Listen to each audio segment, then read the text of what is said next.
This is Brightside Home Theater.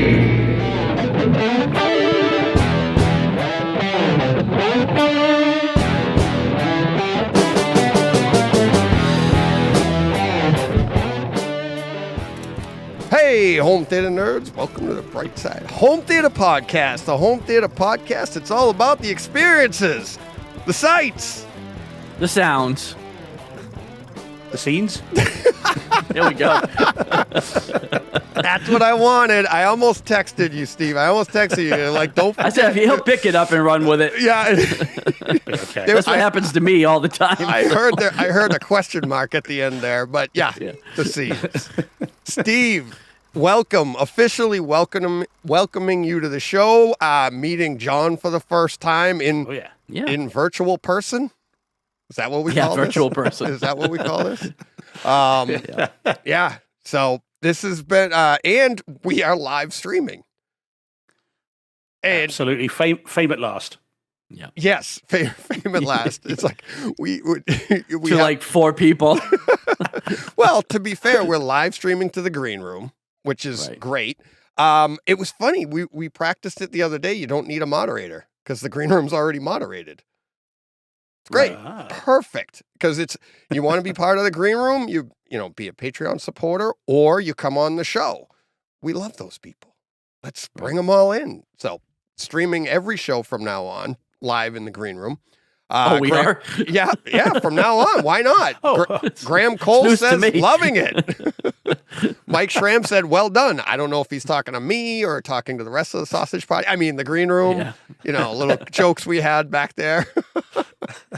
But yeah, home theater talk abound, boys. How's your week going? Fantastic. Yeah, not bad. Not bad. Glad to be here to decompress. Well, it's a special occasion. Did you happen to notice that when I put that out on the little notification of the stream? I did. Did you, Ooh, Steve? what was that? Hell, no, I It's didn't. the What was that? 3-year anniversary of Brightside Home Theater. Wowzers. Yeah. How does it feel? How does it feel? Ooh. Well, it took 3 of us to get here, and all the listeners. That's how it feels, and it feels great. I'm pretty excited, and that's why I want to get streaming going, get this stuff going. I've been talking about all this for 3 years, so finally got this thing off the ground. Hey, Yeah, it's not how you start; it's how you finish. Or never finish. Just keep going never forever, finish, right? Forever and ever.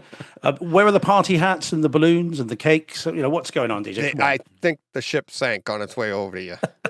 I don't know. Oh. Just Just delivered the T-shirt and that was it. I know. I see you're rocking the. When did you get that? It looks fresh. Looks new. Today. There you go. I got my Iceman on because I wore my Maverick the other day. You did with for Todd. With Todd. And so I figured I'd go with the Iceman. And again, my very cheap aviators just for the just to complete just for the effect. About £4. I couldn't find my jumpsuit. I went as Iceman for Halloween one year, and I couldn't find my jumpsuit anywhere. I was going to wear it. How do you lose that thing? It's a big green jumpsuit. It had all the patches. Jen probably burned it. No. She loves me in that thing. Oh, okay. Maybe not. I don't know. Yeah. So, no, this literally arrived today just for this show. I may never wear this again. It's I got this thing. It's a 2XL, which because I thought the extra large won't be big enough because I'm fairly big, and but this is like a dress. So I may never wear it. Well, you gotta wash it. Well, wash it; it'll shrink. Yeah, wash it. It'll shrink. It'll be nice. Well, it's good to know I'm not just here for home cinema. It's good to know we're swapping washing tips as well. Yeah, we've exactly. got good housekeeping seal of approval. Yeah, it's an all-encompassing home theater podcast. Oh boy. So this show is going to be for the YouTube viewers. If you're watching us on YouTube, thank you very much. If you're a first-time viewer on YouTube, normally we'll have a more engaging YouTube experience. This is just going to be this all the time because I was going to redo all the pages, but to try to fit the 3 of us and the 4K releases and the stuff on the screen, it's just they're going to have to look at our ugly mug the whole time. So, oh well. But we'll still have all the fun stuff. We'll still go over all of that. I'm just a little bit worried, DJ. We're going to get recognized in the street. We're going to be chased for autographs. It's is it a good idea? Apparently, only if we're in Mike Schramm's neighborhood, because apparently that's where everybody congregates. But between Omar and Mike and Johnny Speakers, that seems to be the location, right? So where the streams cross. Yeah, exactly. 3 streams. That's the largest congregation of Brightside home theater people ever. Right there. It's like 3. 3. That's all it takes. I mean, to be fair, how many podcasts? I mean, unless you're a huge podcast that has a live event or something, but to be fair, how many people have people actually getting together? And then, all right, 3 of them, that's pretty cool. Probably not many. Yeah, exactly. So.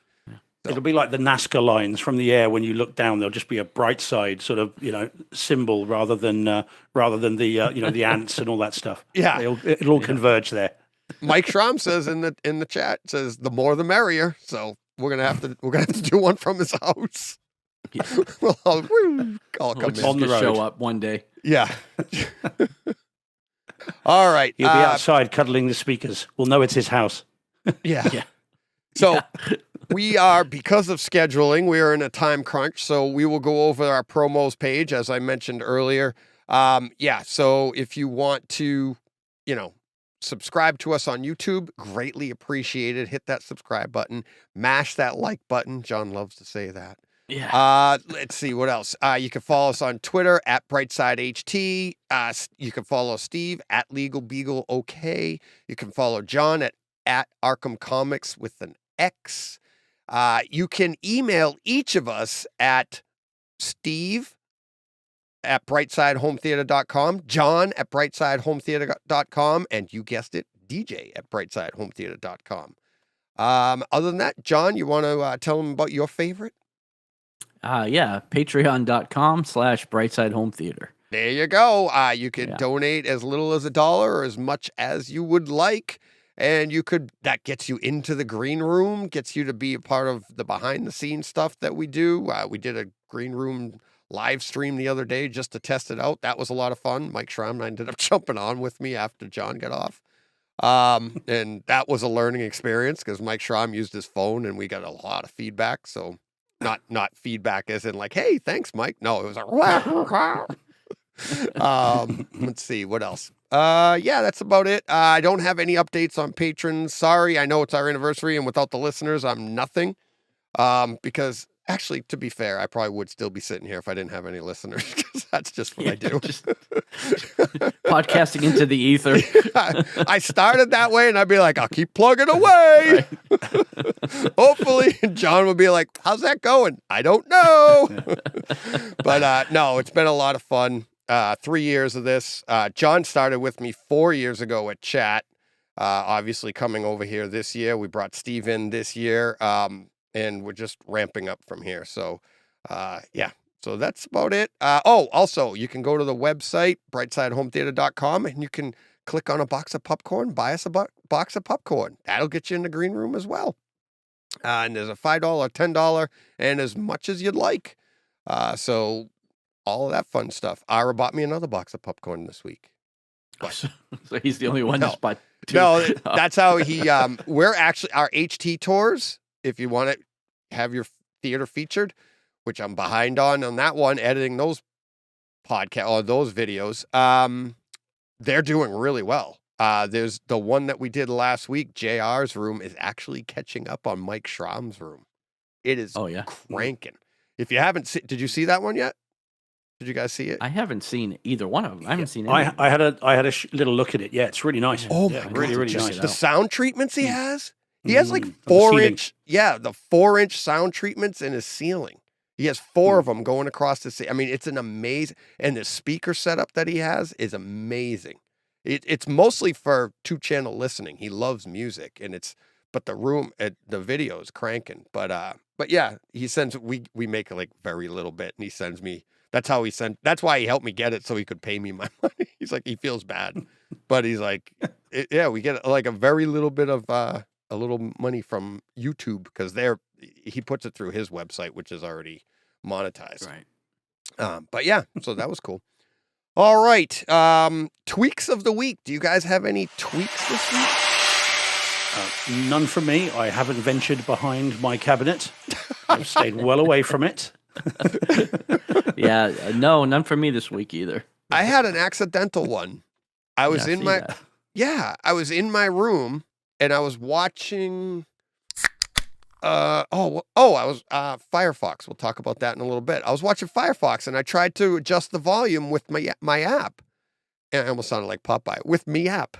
With my app. And it wouldn't move. It wouldn't move. And then I went out and I backed out of it on the app on the phone. And I went to check and see if it was at, my, not at reference, but if Odyssey was engaged. It wasn't. I was like, what the hell? So I engaged it, tried to move, nothing.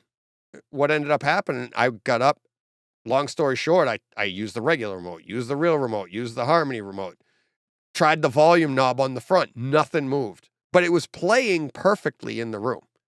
Playing at reference level, cranking away, watching Firefox. I paused the movie.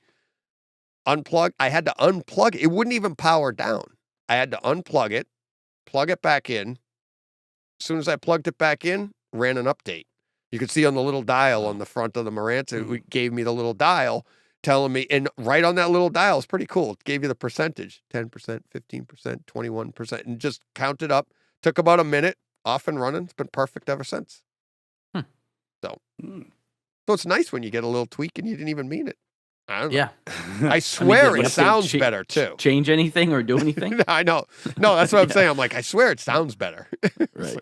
A little extra but it's the bass. 45 minutes worth of stress taken off your life from trying to get it to work. It was literally 5 minutes because I was just like, all of a sudden, I'm like, uh-oh, why isn't this moving? And I was like, and next thing you know, I figured it out. My son was sitting outside the room and he's like, just watching me. Like, what are you doing? Because I have to go around and do all this stuff. So he's used to that, I'm sure. Exactly. It's like visiting someone in the zoo, is it, or something? Yeah, just watch glass coming in and out of the room. In and out of the room. And like, feeding time. He's just fine. sitting on the couch, and I walk back and forth, and he'll be like, check out this guy. And I'll walk by. Oh, yeah. I'll watch his show while I'm doing it. So, yeah, big fun. All right. You ready to get to listener experiences then? Sure, yeah. All right. Let me pull these up here. All right. This one comes from Vince. It says, hey guys, listening to Takeover Tuesday and enjoyed your conversation about sports movies. You may have already seen this, but ESPN did a 30 for 30 about the 1980 hockey game, but from the perspective of the Russian players. It's called Of Miracles and Men. I had to buy it on YouTube, but I imagine if you get ESPN Plus, you could watch it there. Really good interviews with several of the Russian players. I really enjoy your podcast, especially when you have Steve from the UK. Keep up the good work. Vince. See? Huh? There you go. My head's growing. There you go. It's getting bigger. There you go. If somebody yells out, hey, Steve, just yell back, hi, Vince. Because there's one. Because chances are it's going to be Vince. I think I know him. Was that on Twitter? No, that was an email. Okay. Well, there is a guy called Vince Hopkins who lives quite close to me, and it's not him. Okay. Nope. I have his last name here, but yeah, no, that's not Hopkins. Nope. But yeah, I actually emailed back to Vince and said, let me check that when I get home and see if I've seen it before, and I never got to it. So I think I might have seen that. I don't know how old it is, but it sounds familiar because I've seen most of the 1980 hockey stuff, and from both sides, and it might actually be just another feature that I saw where they talked about the Russians and how they were handling the situation, and it was a crazy time. Crazy time. Knowing nothing about hockey other than that it's ice and there are sticks and there are cool sort of masks which give rise to 80s slasher films. Is this from the film Miracle? Mm-hmm. Is that or is that something else? Yeah. Well, that's what brought it up. I do know stuff. See, that's what brought it up. Is I was talking with Jonathan, I believe. God, I hope I got that right. Yeah, Jonathan asked. Yeah, I'm just gonna say Steve from now on. No, I'm pretty sure it was Jonathan, and he had asked me what my favorite sports movies were, and that was one of them, was Miracle. And and then I think I said, Slapshot. I think there was another, what was the other one? The one in Mystery Alaska. There's that one. Didn't you say Youngblood too? Youngblood. Oh yeah. Which is not on anybody's top list of favorite sports movies except yours. Sounds about right, right? Yeah. Well, I said Rudy, to be fair. Yeah. What would yours be? True. What would yours be? Rudy's great. I love Cinderella Man. It's a great, Russell Crowe movie. Yeah, very good. I really like Any Given Sunday. Mm-hmm. The Natural. Oh. Yeah. Major League. That's good. But yeah, the Cinderella Man is one of my favorite sports movies. It's just excellent. So, Steve, and quite a tough watch at times as well. I always find the scene where you've got Russell Crowe not having his food and he gives it to his children instead, right? Because they're in the depression, aren't they? That always gets me. I find that really quite tough. But it's a great film for me. Now, see, I'm going to go more mainstream and then go niche. So for me, I think probably Field of Dreams is really good. Yeah, albeit I don't know whether you call it a sports movie. Is it a sports movie? I don't know, but it's a sport. Yeah, sports in a drama. field. Yeah, but it's what would you call it? A farming movie? Yeah, I guess. Well, it's corny. Yeah. Oh wow! Yeah. Look at that. And one that it really is an anniversary celebration. Now, here is one that you may not have heard of, DJ, but John, you will have, or if you haven't, you need to. Now, over here, it's called Escape to Victory. There, I think it's just called Victory. Yeah, with Stallone. Sylvester Stallone? I thought of that one while John was talking. Excellent. I'm like, that's an awesome. Now, I haven't seen that movie. in 25 years or more, but I remember the poster for it where like their bodies are all down, but it's a V. They're all out like that. It's real. I love the art on that, but I love that movie. It's out. There's a special edition Blu-ray over here because, of course, it's football or soccer. So there's a special edition Blu-ray, which is actually really nice. It's been remastered. I've only bought it in the last year. Worth looking into, guys. If you want to see it again, how it should be seen, it's worth picking up. And it's quite cheap as well. It's not expensive. And it's worth getting it, and it's still such a good film. I only watched it not that long ago, but my dad likes to tell this story, and I don't think it's right, but my dad likes to tell it very quickly. That Michael Caine is in the film as well as Stallone and lots of other famous footballers and stuff. And the story my dad tells me is that Michael Caine was interviewed and was asked, "How did you get on with Sylvester Stallone?" And Michael Caine says, "Well, I barely saw him." And he said, "Well, why is that?" He said, "Well, because in between takes, he was always in his camper van or caravan typing away, and it was Rocky he was typing." That's really awesome. He was writing Rocky, which of course might be another sport movie. Yeah. Well, I thought of Rocky as well because huge fan of that franchise. Oh, absolutely. And what's funny is when somebody asks me asks me anything, like whether it's movies or anything, like what's your favorite? And I always have just gone with whatever jumps to my mind at the time. And obviously that's going to be up there, but yeah, these are all, I mean, Rocky, how did I not say that? That's the thing is when somebody asks you and you're like thinking about it later, like, oh my God. And I think I even said that to Jonathan. I'm like, I know later I'm going to be like, how did I not say that? Like, like my son's championship game, I have on home video. I don't know. Victory is an awesome one. Graham Cole. I'm surprised you've heard of that, DJ. I'm surprised. Oh, I love that one. I wouldn't have thought that would be your thing. But John, of course, with football. Yeah. It's not a horror movie, Steve.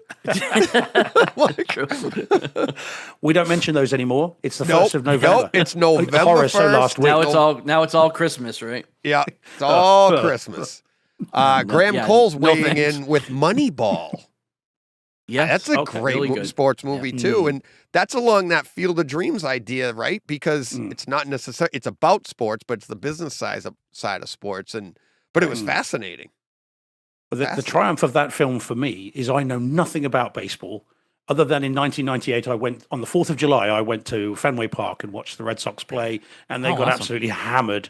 So it wasn't what we wanted, but where they put the baseball caps on inside out when they're losing, the rally caps. They were doing. So there you go. So I don't know. I'm only going by what I remember. Yeah, But, they don't have that in football over on your side of the pond. No caps. No, no. If your team starts losing, everyone just starts fighting. That's just how they deal with it. How do you differentiate that from when you're winning? Yeah, you don't. Isn't that the same thing? It's like, it just depends on which side is doing the fighting. Who's starting the fight is the one that's not winning. What happened? We don't know. Somebody won, somebody lost. It all ends up the same. That's it. What's the score? What score? Yeah. Now, did you check out Welcome to Wrexham on Hulu? Yeah. That was I'm on excellent. episode 12. I've not finished it yet. Yeah, because it's really good. Has it finished? Because every now and then they seem to produce more episodes. I think it's 15 there was now. 14 or 15, and yes, I think it's done. Okay. All right. Okay. Yeah, because it what did you ended make of with that? the end of the season.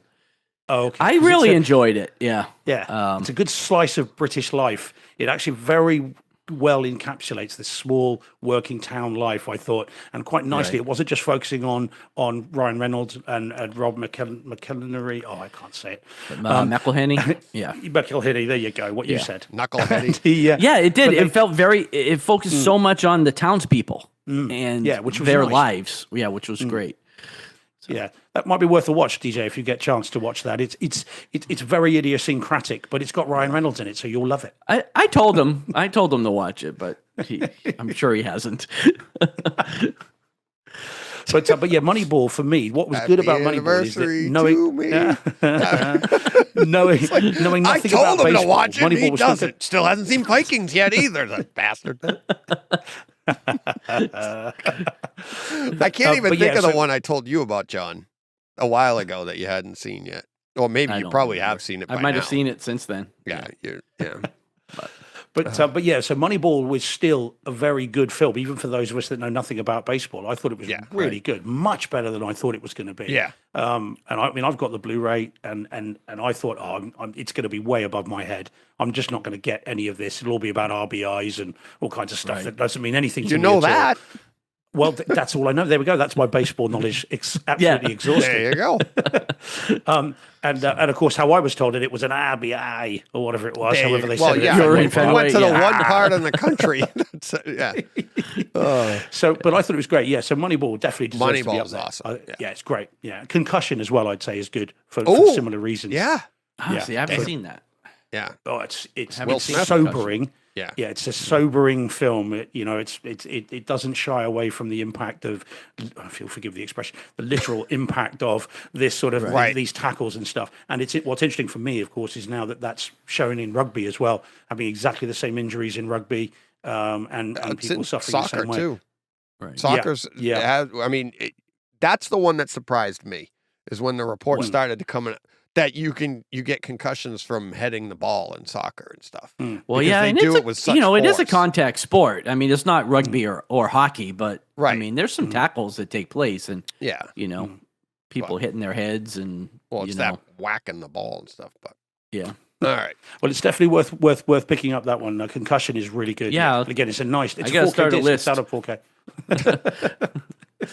All right. G. Cornell. This is a scene. This is a good, and I actually did do this one. So G. Cornell, he emailed and said, X-Files, Season 7, Episode 20, Fight Club. Mulder and Scully cross paths with a pair of doppelgangers who close proximity yields unlimited mayhem. He said, DJ, can you run the scene and comment? Would like to know if you're having the same experience that I did. Specifically, at 10 minutes, 56 seconds in a photocopy store, all the machines are going bonkers. I hear a very loud banging coming from my right side wall midway between the screen and my chair. Have never heard or experienced anything like this before. It startled me. A new demo scene for sure to demonstrate what is possible. So, if anybody has Hulu, pull this up. Because he's right. It's crazy what happens. So I went right to like the 256 mark.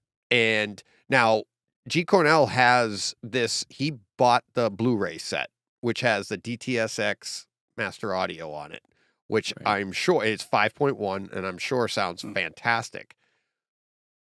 On Hulu, it's PCM 2.0 and it still sounded fantastic, upmixed with Neural X. and it's exactly what he said. And what happened is when I came in at the 1056, it's not Kinko's, I think it was called Coco's, is you're in a copy store. Right.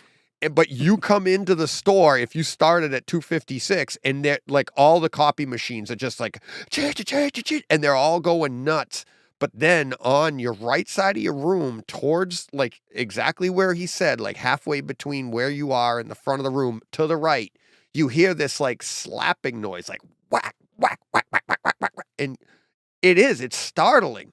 So what I ended up backing it up, and I would say start this scene at like the 10:30 mark where she's walking into the copy store so you get a better sense of the environment. Because when you just hit play or push play at 10:56, your room just goes, whap, and I thought something was wrong with my system.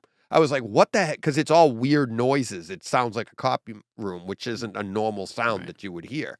But if you start at 10:30, you start with like some sidewalk noise. She walks into the copy store and it's all you can hear little copiers going off all around you. But then because it's X-Files, the whole place goes nuts. I don't know the story. I didn't see the episode, but like all the copiers in the room start flipping out. And that's why your room gets engaged like that. And it's really good. It's season 7, episode 20, Fight Club. And started at like 2:30 and let it play for like, not even a minute. And you'll see what I'm talking about. But it's pretty cool. And it's a really cool demonstration of what Neural X does with just 2 channels. Right. Yeah, I've got the Blu-ray box set of them all as well. And I must admit, I've had it for about 3 years and I haven't watched a single one of them. I've seen them all back in the day, but I bought the set thinking, I've got to have it. And I haven't watched a single one. Yeah, I haven't seen it since it aired live or aired. Yeah. Back on Fox. So I feel like I might have bought it, and I don't know where it is. Just somewhere along the line. Knowing you did buy it. I know because I remember because it exists. Yeah, so I think I said you must have it. I don't know. I think because G. Cornell got it a while ago. And and now he's on season 7, and each season's like 20, 25 episodes. So, and there's 10 seasons. There's a lot of episodes there. And he's been going through, and in the summer he slows down because he's watching baseball and stuff. So it's like he's on season 7, and he gives me updates every now and then. But yeah, it's pretty cool. Maybe I just bought season 1. I don't know. Chris Brown. I'm slightly worried because I'm thinking if I didn't watch it during the pandemic when I was at home the when entire would you? time, when will I ever? That's the thing. And it's not just the series; you've got the movies as well, which I bought when I bought this. Yeah, because I thought, well, I've got to have the whole thing. So you've got movies that drop in there as well. Oh, yeah, it's a big investment. I bought like 3 seasons on Laserdisc back in the. Really? Oh, did they release it on Laserdisc? Mm-hmm. That's in Dolby Surround. Yeah. Yeah. Chris Brown on YouTube. I just watched The Lost Boys, and I agree that was fantastic. Hadn't seen it since the early 90s. My kids thought it was awesome too. That's pretty cool. That his kids thought it, because I think kids nowadays would be like, "What is this?" Yeah. Chris Brown again. I run pre-rolls on my Plex server. You can do it on Kaleidescape, but you need them to contact you about it. I talked with Brett Bjorkquist about it, and he was going to get the folks at Kaleidescape to contact me, but I haven't heard anything. My guess is they need to enable some setting in the player that you can sideload the pre-roll and add it to the script functionality.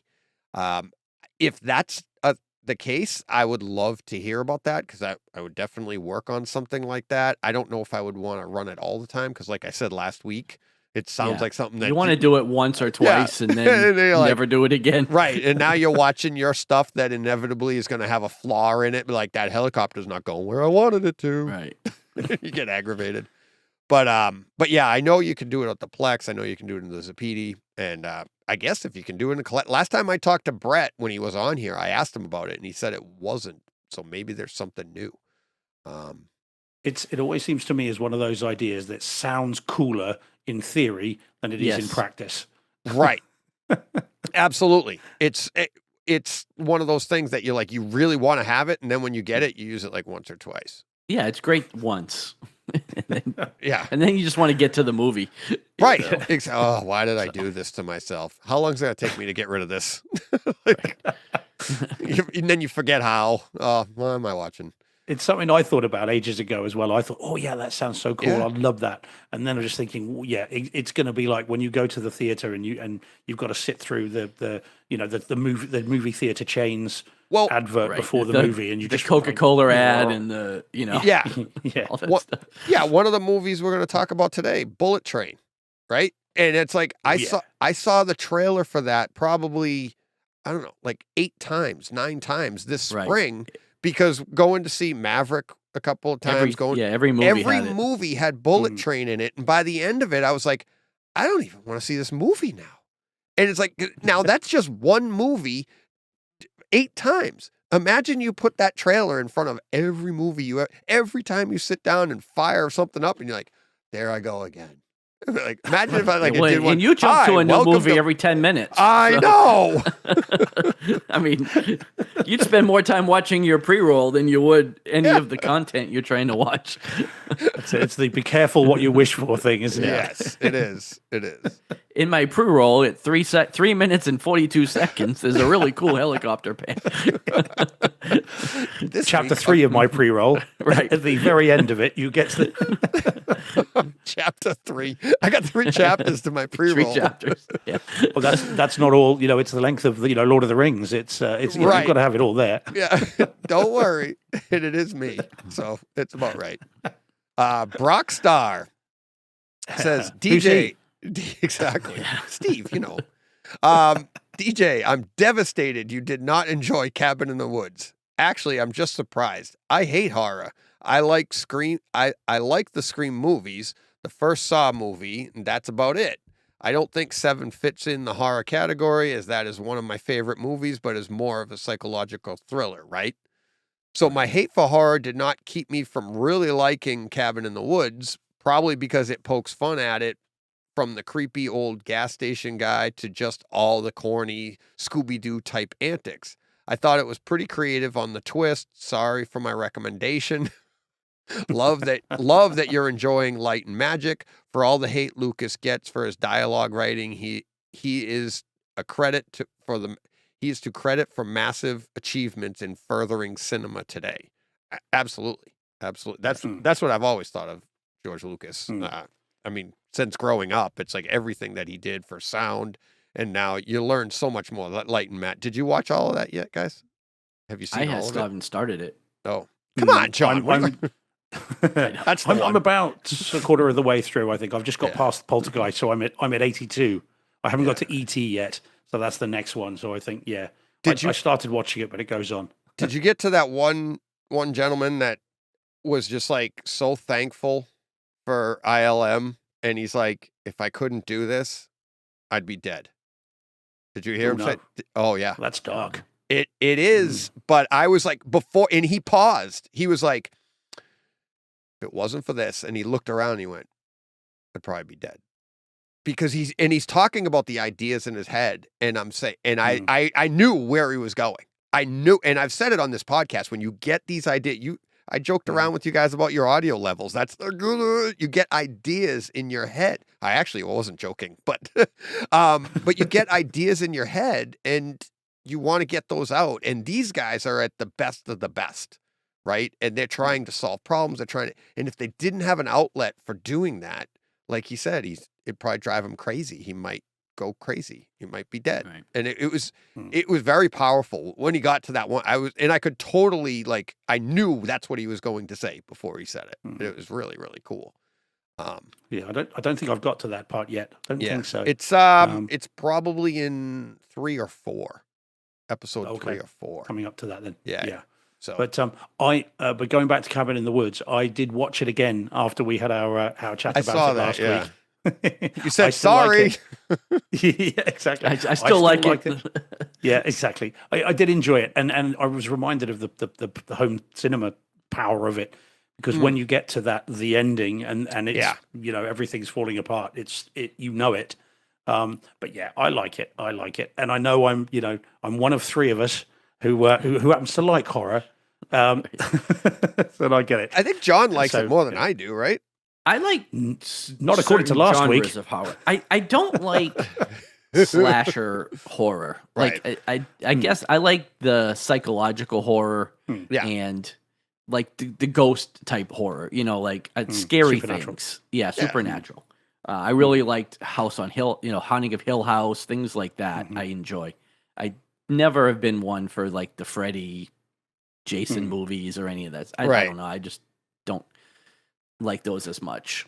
See, I like the Scream movies. I like those because I think those have that comedy that you guys liked about Cabin in the Woods, but it was more, believe it or not, it was more grounded, right? Because that's like something that could actually happen. Like that to me is more of that's a fun horror movie where you're like, it's funny, the kid, but at the same time, it is scary. Like somebody could actually think like that and do something stupid like that. Whereas Cabin in the Woods is more of a, you know, it's almost science fiction, right?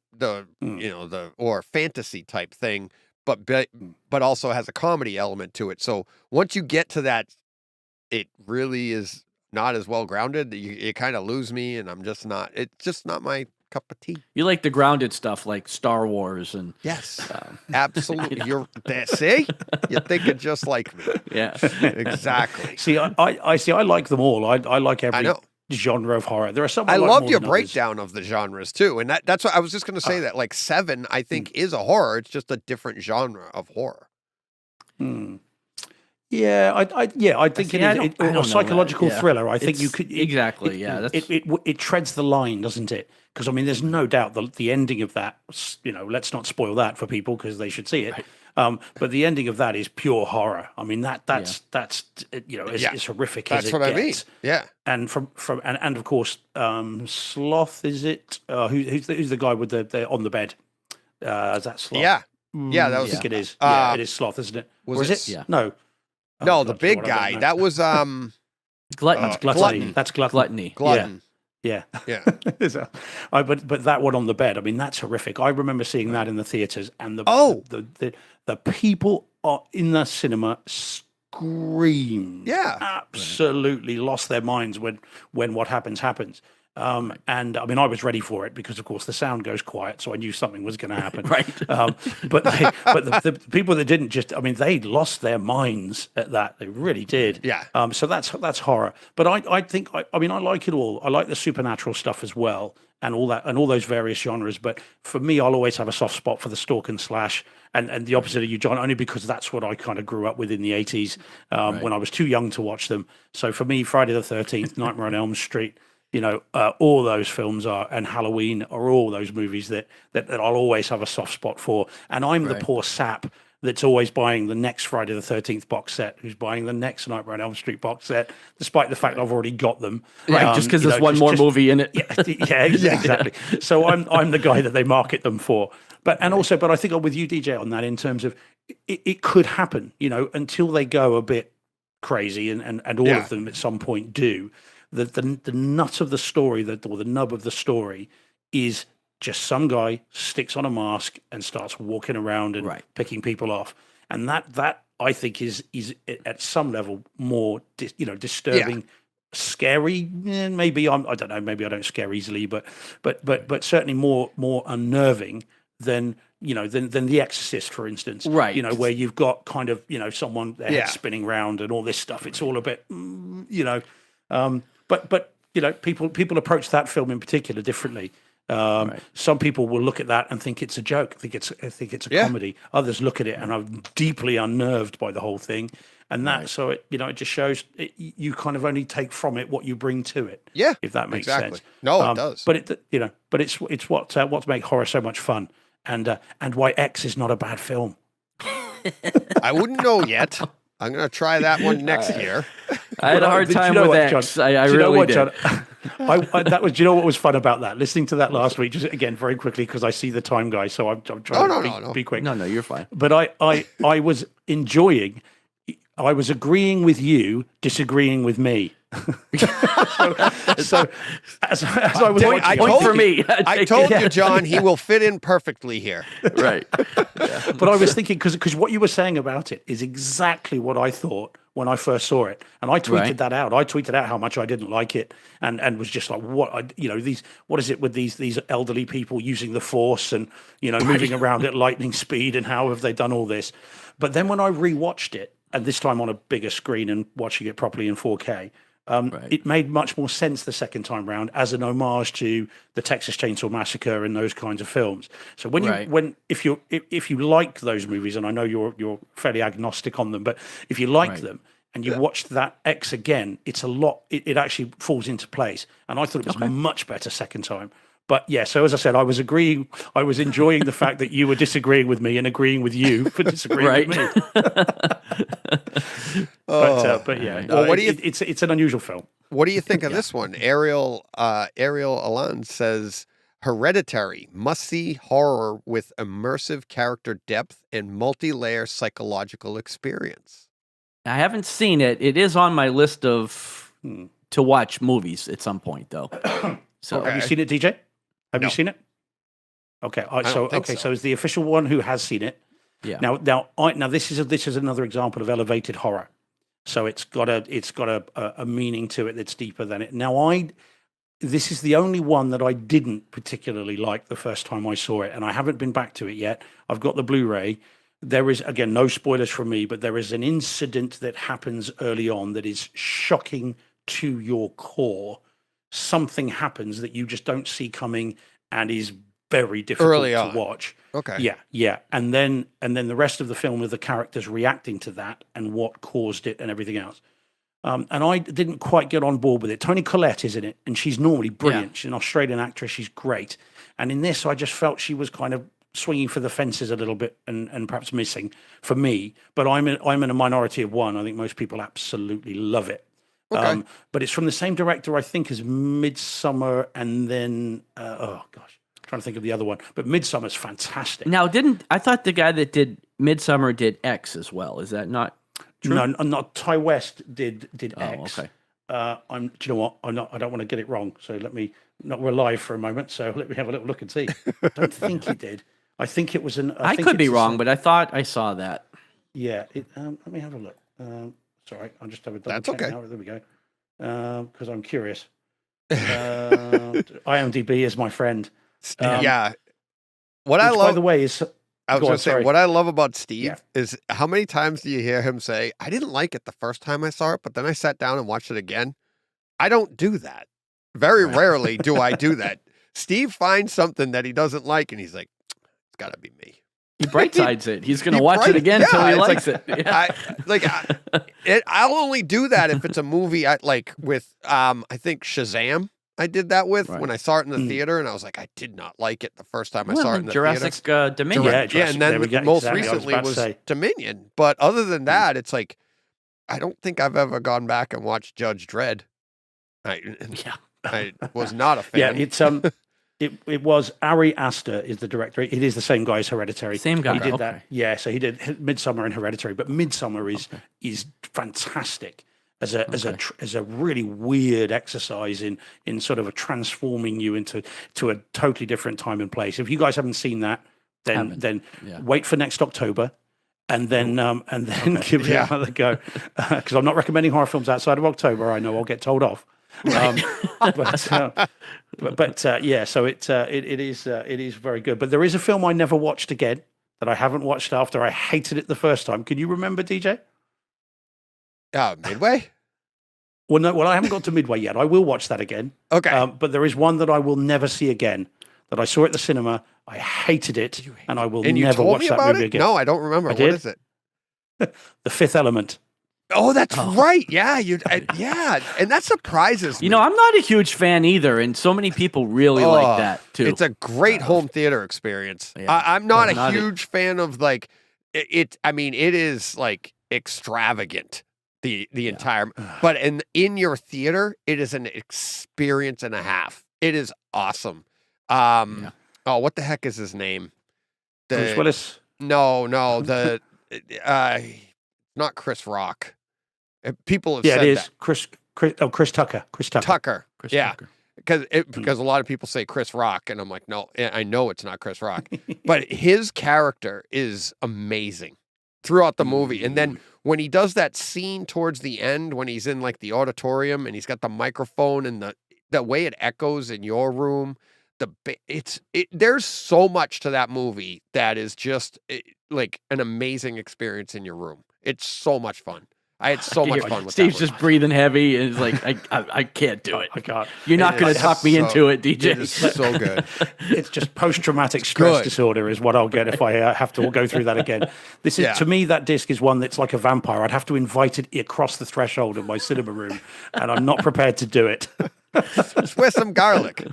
Right. I think I'd rather overdose on garlic than watch that again. There you go. So, all right. Mike Schramm commenting on home theater experience, Halloween movies, and Halloween ends. Did anybody get the pun in my title there on that? Halloween ends. Like, this is it. It's over. The season is over. But Halloween movies and Halloween ends. But Mike Schramm, leaning into that as well, says, yeah, I'm pretty happy we've made it to November as well, both because of Maverick and less horror movies. Yes, absolutely. Another comment from Love and Thunder. This is a different YouTube account. It's a different account. Yeah. Says, I agree with Mike. Man, he's a smart guy. That's awesome. So he's a little different than Steve. He's actually agreeing with himself, and Steve is disagreeing with himself. So, right. Yeah, agreeing with someone who disagreed with me because they're right. Exactly. Exactly. So, all right. Let's see. Oh, yeah. Mark V. Anyone remember Eastwood's Firefox? DJ, you were talking about Iron Eagle, and I remembered about this one. I don't think it's aged well, LOL, but imagine if Eastwood's son remade the movie. That would be cool. Yeah, so in true DJ brain, I ended up watching it after Mark tweeted that out. I grabbed it. I actually rented it on Kaleidescape, $7.95, and now I have the option to buy it. I'm like, I don't know. Again, I used to really like that movie, but I haven't seen it in years. I liked it more than I did when I was younger. In my middle ages, I really liked it. It's slower now, but it's that it's more of a, when I was a really young kid, when we were in the 80s and you'd see it come up on HBO or something and you were so excited, and it's like that last, I think it was like 48 minutes of it is when he's actually in the plane, is when you actually, and it does not age well. It's the special effect. I mean, and you've been the only thing Maverick you can't for see a is the month. little hand moving the plane across the screen, right? It's like this, and it's a suit. They show it. What's so funny is they show it in the hangar, and it's like it looks like the Blackbird, right? It's jet black and everything, and he gets it. It's got the wings the little tiny wings at the front, and you're like, oh, this is awesome. And then it gets in the sky, and somehow it looks like it's made out of tinfoil. Yeah. You know, and it's like wicked bright and shiny. I watched a bit of it on YouTube after that comment because I loved Firefox as a kid. I thought it was great. It's a spy thriller though. It's more of a spy thriller. Yeah, but it is. I got some scenes from it a little bit later, but yeah. But the model plane does not fit with the backgrounds at all. No, the backgrounds are beautiful. The shots of the sky, the depth of in the clouds, everything looks great. And it's just this plane. Yeah. You can still see the glue drying. What the hell? But it's such a cool film, and I mean the idea of a thought controlled plane was pretty cool. Well, and I mean, it's so cool. Dale Brown wrote. I read his book Day of the Cheetah, and if you're into that type of thing, it's a spy thriller. But the cheetah is a plane that is thought controlled, like the entire thing. You fly it. Everything is just through your mind. But it's also the entire book is a spy thriller in that the Russians come over here and infiltrate the United States, and they steal it from us. So it's a Russian spy stealing it from us. Is Day of the Cheetah. But I highly recommend that book. I loved that book. Although hopefully it comes, if they ever did invent one, hopefully it would come with some migraine medication. Because couldn't you imagine having to think constantly about control, left, right, up, down? Yeah.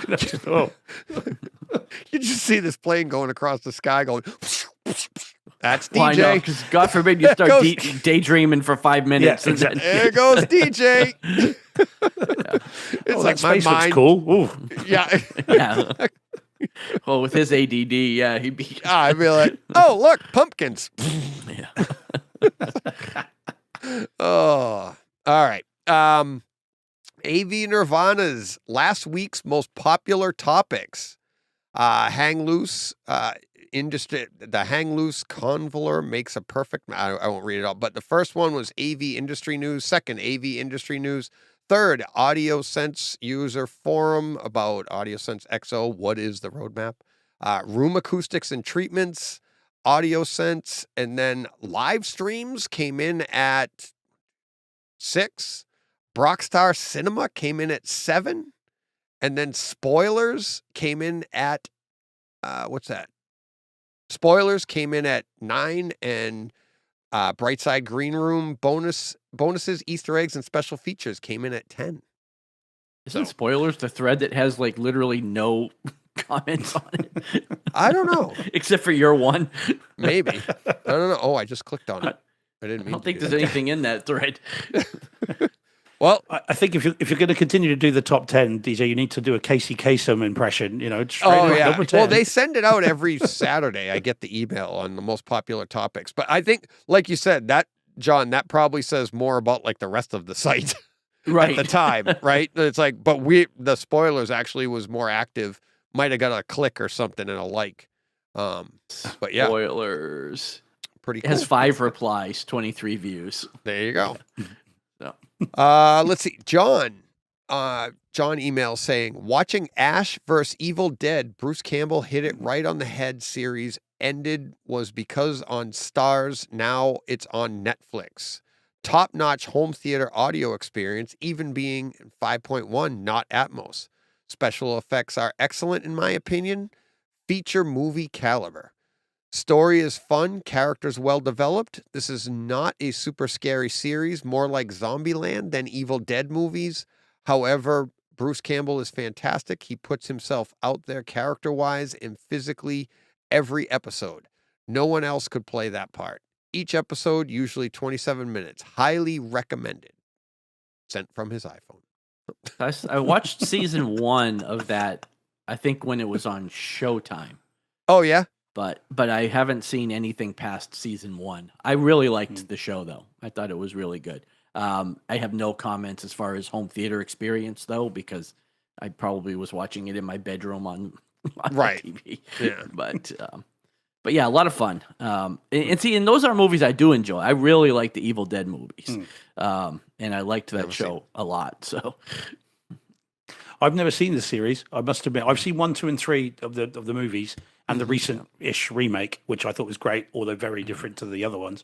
I haven't seen that series. I have to look at that. I saw that email or that tweet, and it looked interesting. So yeah, I might have to get hold of that. Yeah, I haven't seen Evil Dead, but I bought and own Zombieland. I bought it. I have the discs. I just got them on sale on Kaleidescape, so I bought both Zombieland movies there. I also finished. I texted John. I'm like, I think I have a problem, but I don't. Yeah. I thought I would. Then I worked it out, and that's why I texted him, because I was going to say like I got a problem because I'm buying movies on the Kaleidescape and immediately deleting them, right? Because they don't fit in my. I don't have a lot of space. I don't have any space really left in my hard drive. But if I immediately delete them, then I'm 10 minutes away from having it. But when they're on, I bought 6 movies for like $30. Yeah. So, and then I thought about it. I'm like, John has a stack of movies from last Black Friday he hasn't watched. It's no different than bringing it home and putting it on the shelf. I have now 180 4K discs, and I've watched about 30 of them. So my watch pile is 2 times as tall as I am. So To be watched. Yeah. to be watched. Yeah. Yeah. Most of them aren't even unwrapped yet. They're still in the plastic. So Yeah. Collector's items. yeah, same thing though. I buy them on like I've got 5 more coming from Best Buy, and I only paid like $40 for them. Right. I didn't even want these movies, but they were $5.99 a piece, and I couldn't pass them Yeah, up. that's what he replied. So- He goes, I just bought about $40 of movies I don't even want. I didn't I was even like, want- all right, I'm good. This is not a good self-help group. Yeah. I'm pretty sure. I think I know about those. It's X, X1, Yeah, X2. I spit on Halloween your Ends, grave. Oh, Friday the 13th. 1, 2, 1, 2, 3. yeah. yeah, exactly. But Zombieland they're both good discs, so I'm sure Yeah. they'll be good on Kaleidescape. Yeah. One is slightly less quality wise than two. Two is really nice in 4K.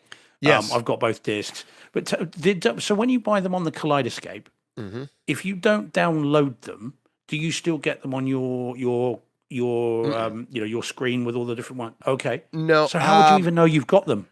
Well, I can on my phone on the app. You go in and I can see downloaded. I think there is a way on my. I don't do it through my screen, but there is a. You can scroll to it and see the movies that you have available, or you can go on your screen from your. You can just go to the store, right? And every movie that's possibly available will be there, and you just scroll through it. So it's like you have every movie they have. And then you just click on it, and if you already own it, it'll just play. If you have it, but you haven't downloaded it, it'll just start downloading it. If you need to buy it, it'll say, "Do you want to purchase it?" You just click yes, and it'll start downloading. Okay, so that's the only way you'd know whether you'd owned it and then deleted it. Wow. Right. Well, because I suppose with your physical media, of course, you've always got the disc, whether you watched it or not. It's there, isn't it? Whereas, right. I mean, that's tricky with Kaleidescape, isn't it? I would have Not thought really. that the tile would be there. Well, but yeah, that But is now I'm not gonna- Most people that have one wish that feature was different. You know, what do you mean? like I'm in the Kaleidescape user group. Oh, and yeah. like every other person that talks about wanted features talks about the ability to see the movies on your tile wall Right. that are in the cloud. And Right. It seems like that's something that they should be able to implement. They could. They could. Yeah. But Because yeah, the that danger would is, be isn't nice. it? Because the danger is you buy it, Yeah. forget you've bought it, delete it, and then never watch it, and you've literally spent that money for nothing. But we like John has a stack of movies. But I mean, at some point That's I'll not get to it. unique Right? to the Kaleidescape. But here's where it is. Here is I something won't forget that I have it though. No. Oh, no. You know. I just gave away a few months ago when I got my Kaleidescape and I went through all my 4Ks and reorganized everything. I had like 6 movies that I double bought. You can't do that on a Kaleidescape, right? So if you own a movie, like you'd be out and be like, oh, I haven't seen this in so long. And you bring it home and you watch it and you're like, you rip open the packaging and you go and watch it. Now you go over to your set and you go to put it in alphabetical and like, oh crap, it's already sitting there. And I know John's done it. It's like I did it with Shang-Chi. That's why I gave it away a couple weeks ago. So you can't you can't accidentally do that. You just what would happen is you'd say like you said, Steve, like, oh, I forgot I wanted that one. I want to see this movie and be like, click on it and be like, oh, look at that. I already own it. Boom. I just got to download it. I don't even have to pay for it now. So it's kind of what I mean, that's one of the reasons I first got an app on my phone with all the movies that I've got on that, because I've had that app prior to them putting them all in cardboard sleeves. So that I needed it for that. But prior to that, I went into a store locally to here, and I bought talk about Vikings. I bought Vikings season 4 twice because I hadn't checked it. So on the back of that, I was like, oh, for God's sake. So I then got the app. So I now can't do that either. The funny thing is I have an app too, Look but at I still this. bought Shang-Chi twice. See all these movies scrolling through here? Yeah, is that the Kaleidescape one? Yeah. Yeah. This is all the movies that aren't on my system. Right. Okay. So those are ones but are they films you've bought and then deleted? Yes. Right. Okay. So you can look them up. Okay. Oh, yeah. They're all sitting right there. And then I can then I can click download it to my system, and then these are all the movies that are on my system. Right. It's just not visible on your screen when you're looking at your your UI. You have to look at you have to look at the phone. Oh, okay. So that's always the worry. That's always the worry, isn't it? You buy it, never watch it, and forget that you forget that it even exists. that says more about the movie than it does about any system. Right. Right. Or maybe it says more about our addiction to buying movies. Movies. Yes. Yeah. Yeah. All right. We got some YouTube comments here on Top Gun Maverick. Love and Thunder. The replay value on this film is out of control.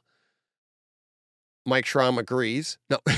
Mike Schramm says, Thumbs up. I agree. So impressed. You keep this to 2. Oh, talking about me and Todd from that's the what he's talking about. He goes, so impressed you kept this to 2 hours and 9 minutes. I'm sure you could have gone all day. Yes, absolutely. Yeah, I could. I wanted to talk about it all here, but I don't think you guys did. So, Oh, I've got the shirt and everything. I know. Oh, we'll talk about it. I can't wait to hear what you guys think. Blue Wave says physical disc arriving today. I cannot wait. And all the Twitter comments, I'm like everybody seeing it.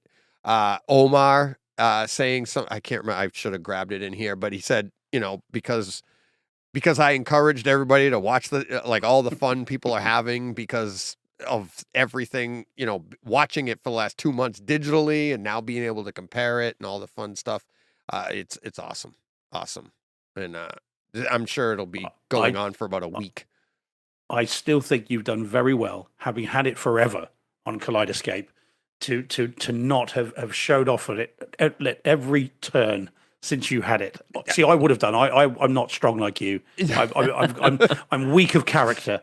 So I would have been every day. I would have been reminding people that I already had it. Yeah. No. And what's funny is I did talk about it a little bit, but I thought, and I was trying not to talk about it too much, but I still wanted to let people know that it's coming and this and that. And then Justin, I think it was Justin Van Camp on Twitter. What? It's out? I didn't know. I was like, well, apparently we didn't talk about it enough. How did you not know the biggest release of the year was coming on November 1st? I don't know. But yeah, so apparently we didn't talk about it enough. Dan Carpenter tweeted, so you're saying it was a real quick install and up and running? Talking to Omar, Omar had tweeted that he had installed his Plex system.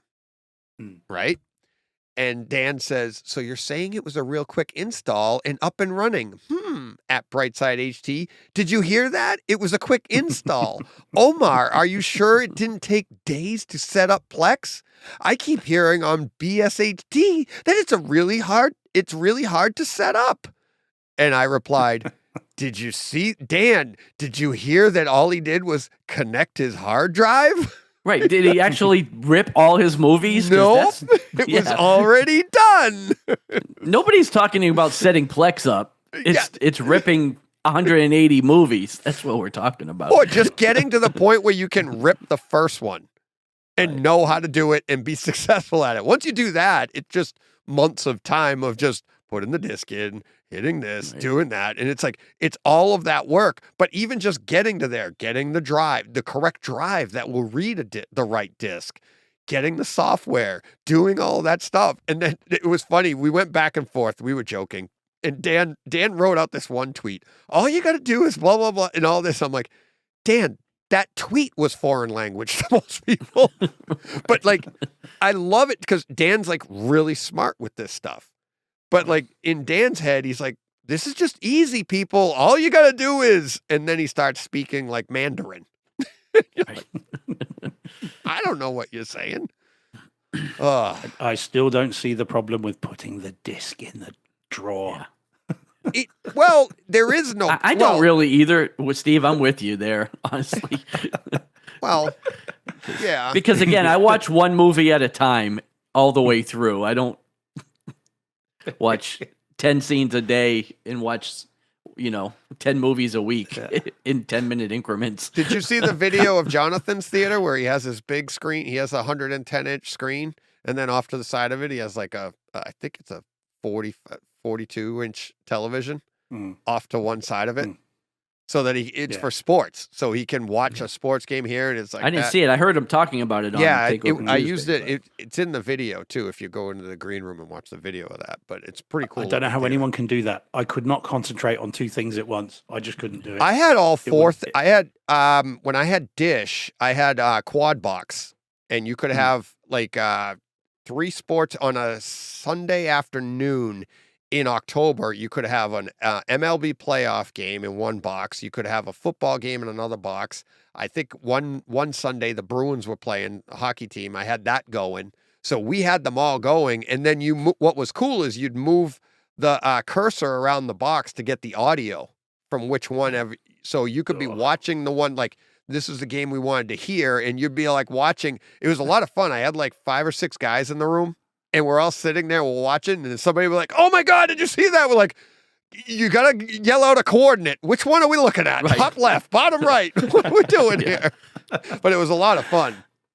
And I'm not a gambler. Again, talk about migraine medication. Yeah, I think I just couldn't focus on them. I think I start to feel motion sickness. I think. Yeah. This tweet came in today at Legal Beagle OK at Brightside HT. I really got to finish my renos so I can be featured on Brightside, hopefully by year end, from the Movie Snob. So, do you? That was earlier this evening. Yeah. At Movie Snob 247. Movie Snob. You don't have to wait to be done. You could come on, take over Tuesday, and we can talk about everything you're doing while you're doing it. That's what I mean. We're having a lot of fun doing that. I've had quite a few people on like that. I mean, we had, what was that guy's name? Steve something Brock. or other. Brock. Yeah. Brock. Right. He lived in California, moved to Texas. It's a 10-year project. Started with a little budget, and apparently that went out the window. Yeah. Steve, you can't even play along for 2 minutes, can you? Sorry, I can only apologize. I go, what's his name? Steve, he goes, joking. Brock. I do. I thought you were joking. I was joking. I know who Brock is now. It's my new tattoo. I Brocked it. Oh, all right. I'm seriously considering having a T-shirt done that says #Justice for Brock, and just wearing that, whatever. All right. That was it for Listeners of the Week, listeners' experiences this week. So up next, we have coming soon. So we'll play the music.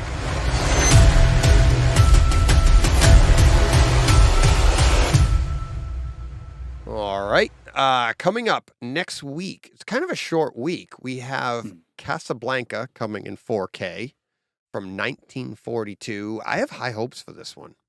I'm kind of excited for this one. I've never seen it. I haven't either. I've seen it on like a Saturday or something like that. I remember watching it at home when I was a kid, but not in its entirety. But I'm looking forward to this one like I did with Psycho. I'm looking forward to how they manipulate that, and I have a feeling they're going to do a really good job with this. So that's why I'm kind of excited for it. Escape from Alcatraz from 1979. That's coming on, also coming on Tuesday, November 8th. John, Saturday Night Fever from 1977. Yeah. You can break out your white tux again. I can. Did you wear my hair gel? Did you wear a powder blue tux to the prom or something? Did you? To some dance, yeah. Yeah, you did, didn't you? I know you did. Wasn't the prom, it was some dance, though. Yeah. I swear I remember you in powder blue. I did. I think it was only last week. Thank God it wasn't just a dream. No, that happened. That one happened. Whew. Yeah. Yep. All right. The Power of the Dog from 2021. I've never heard of this one. I've heard of it, but I haven't seen it. Do you know this one? Yeah, me too. Same with me. I've heard of it, not seen it. Okay. Criterion coming out. Criterion Collection coming out on Tuesday. Wait a minute. Is that the Cumberbatch movie? Yes. Benedict Cumberbatch. I did see it. Kirsten Dunst, Jesse Plemons. Oh, it's a Western, isn't it? Yes, I did. Yeah, I really disliked it. All right. It just was so slow. I mean, nothing happened Okay. for 2.5 hours. Oh, that's not good. Isn't that the one he won? Wasn't that the one that was sort of Oscar buzz? Yeah, and he stuff? won. Yeah, there was a lot of critical acclaim for it, but I just found it so dull. I did not enjoy it. Just splashed my drink in my eye. Oh, jeez. That stings. That's that drinking problem you've been trying to work on. Yeah, I know. Some airplane. Got a drinking problem. Oh, wow, that stings. Mickey Spillane's I, the Jury from 1953. Not familiar. I'm pretty sure there was a sequel to that, which was Eye of the Energy Drink. No, Yeah. I'm pretty sure. Yeah. Exactly. That did hurt. I'm sure it did. What's in that drink? It does. What is in it? It's this podcast brought to you by Acid. Monster Rain Oh wow, Total Body Fuel. battery acid. It's got like 0 sugar, 10 calories, but it's 300 milligrams of caffeine. So I'm skating tonight at 10:30, so it should okay. it should last me. As long as you can see by then. Yeah, I know. I'm like, be my excuse for why I missed the net. 8 Mile coming in 4K. Wow, yeah. Also coming with a really nice steelbook. Looks pretty cool. I really like that movie. I think I did it's too. great. I did too. Mm. I like that one. I mean, a it's lot. basically Karate Kid with rap, but it's very, very good. Yeah. Who was Miyagi? I suppose you don't get. I one think of he those, was just but on it. otherwise He was it's just Karate good. Kid. Yes, yeah, Right. well, Yeah. quite. But it is, isn't it? It's you Yeah. get teenagers that don't get on, and young adults, as it were, and then Right. at the end you get a series of matches and face-offs, Yeah. and then you get the ending. But it's very, very good. It's a great Yeah. film, but it Yeah. is just the Karate Kid with rap. And the last one we have Aqua Teen Forever Plantasm. Never heard of it. Nope. It's from 2022. It's an Adult Swim. It's just the Aqua Team Hunger Force. It's that cartoon from Adult Swim, but Okay. I'm not. Never heard. Aqua Yeah. Teen. Yeah. Like, yeah, one of them's like a shake and the other one's like a box of French fries. And Oh, right up it's, my like, alley. Really, yeah, it's really weird. Yeah. So that's it. That's all we have this week. Casablanca, Escape from Alcatraz, Saturday Night Fever, The Power of the Dog, I, the Jury, 8 Mile, and Aqua Teen Forever Plantasm. Mm. Fantastic. 8 Mile and Escape from Alcatraz would be great. We've got 8 Mile coming here, but Escape from Alcatraz isn't on our release schedules yet. Oh, wow. But I would like to get. I love that film. That film's great. Oh, And okay. having been to Alcatraz and having stood outside the cell of Frank Morris, it's great fun. Mm. Very cool. Brockstar says, didn't like the ending of Power of the Dog, cringy. And he says, there's a reason it was critically acclaimed. It's true. Oh, talking of which, whilst we very briefly talk westerns, fellas, now that we're in November, Old Henry. Oh, that's right. Thank you for the Yeah. reminder. I have that queued up too. It's on the Kaleidescape and it isn't in the delete box. It's actually there. It's not deleted, huh? It's not Not deleted. yet. Not deleted. So that is cool. Yeah. All right. This is the part of the show where we go across the pond. Hi, Steve. Yeah. Hey, DJ, how you doing? Whew, we saved time there. Unfortunately, John's going to have done. to squirm in his seat now. Yeah, I'm fine. No, we break. Yeah, no wee break. I've never heard no it called wee that. break. Wee break. All right. Let's see.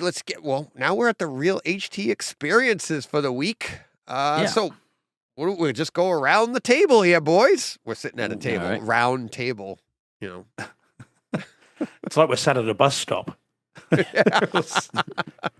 It really is. Just need Forrest Gump next to us with a box of chocolates. We can't fit a fourth person on this bench. Oh, no, true. Actually, I think we could. I don't know where they would slide in though. I don't know how it would fit on the screen. I got this managed. But all right, who wants to go first? Because I already talked a little bit of Firescape. Firefox. That's the sequel. Yeah, Firefox, the sequel. Yeah. So Can what do we got? I jump in with one then? Can I Sure. jump in with then All Quiet on the Western Front? there we go. Jumping in Tell with me, did you guys see it? I know John saw it. Yes, I saw it. Yes. He saw it. I was actually gonna say, how about we title the show that?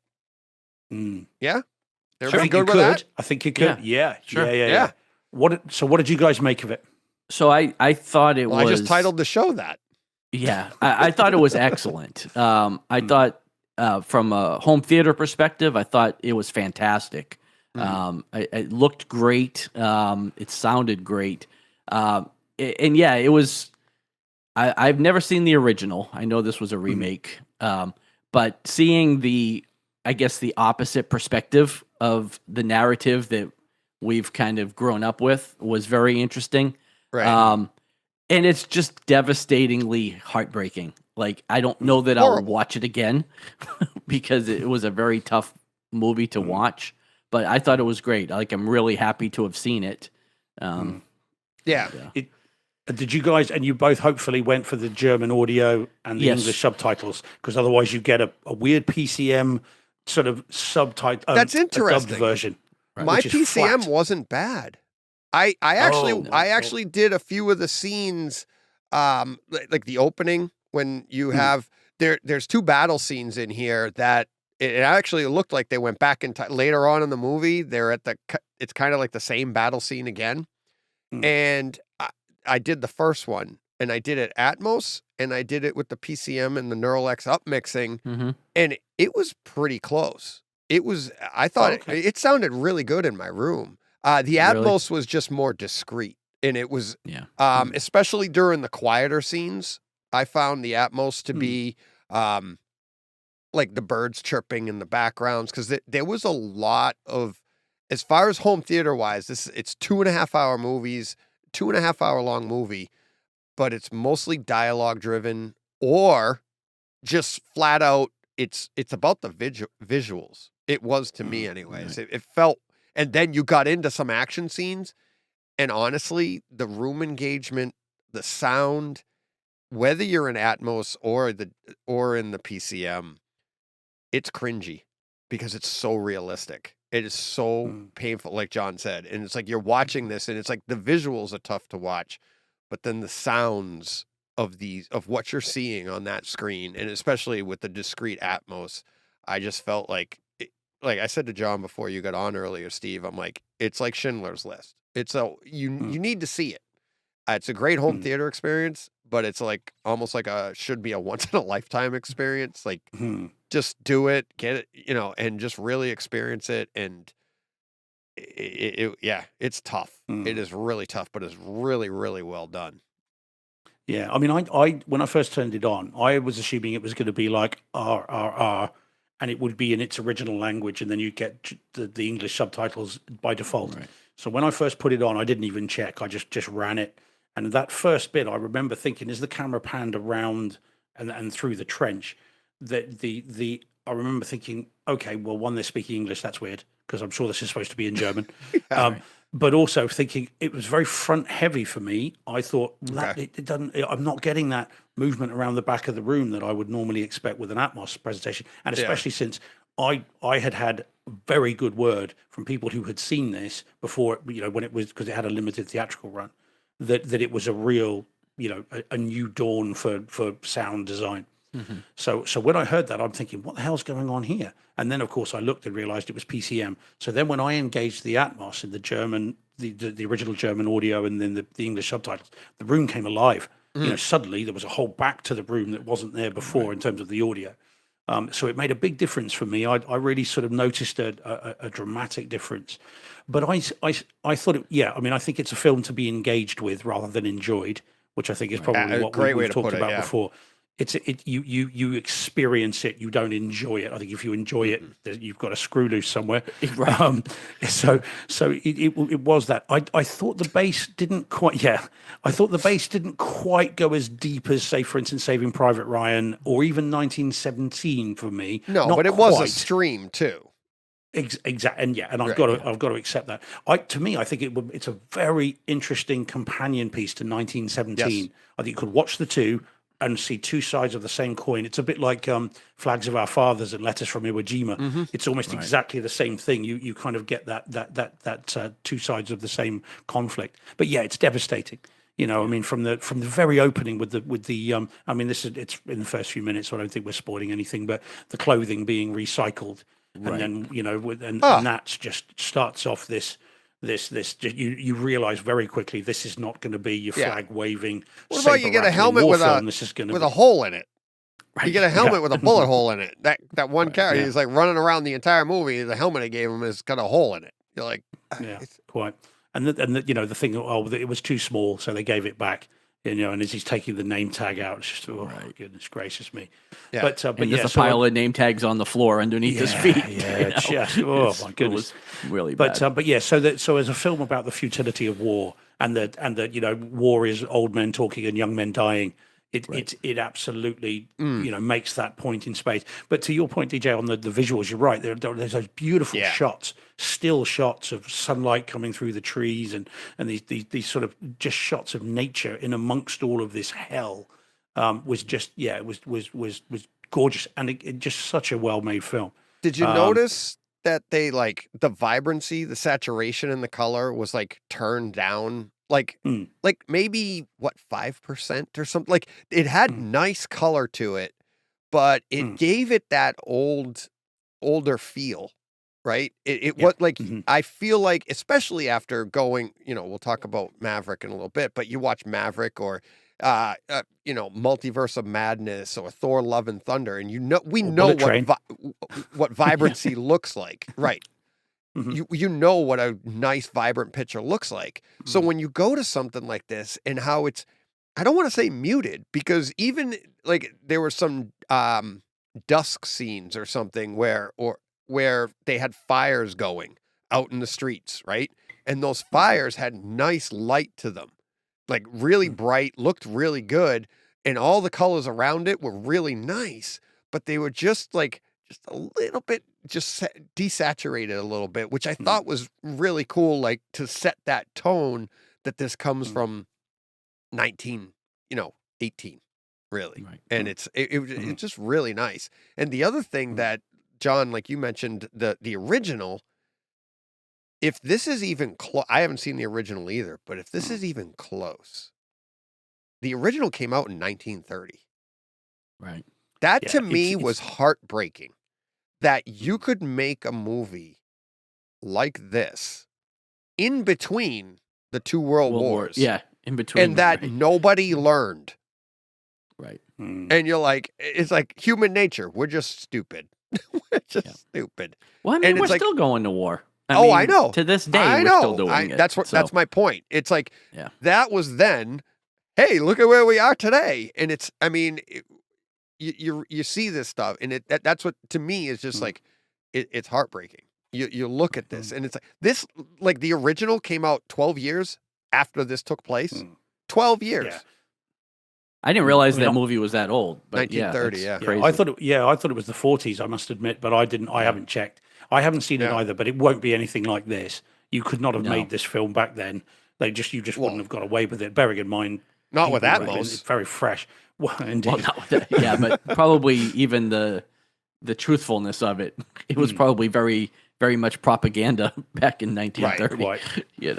But aren't we lucky? Aren't we lucky that we've got an organization like Netflix who is prepared to support these kinds of films? And put not only just from a home theater perspective, although it's great for that, but that are prepared to spend the money on these movies to bring them to us from all over the world. Have seen something like this. Exactly, like RRR. This exactly. We would have never seen these movies. They would not have come across us at all, or our consciousness at all.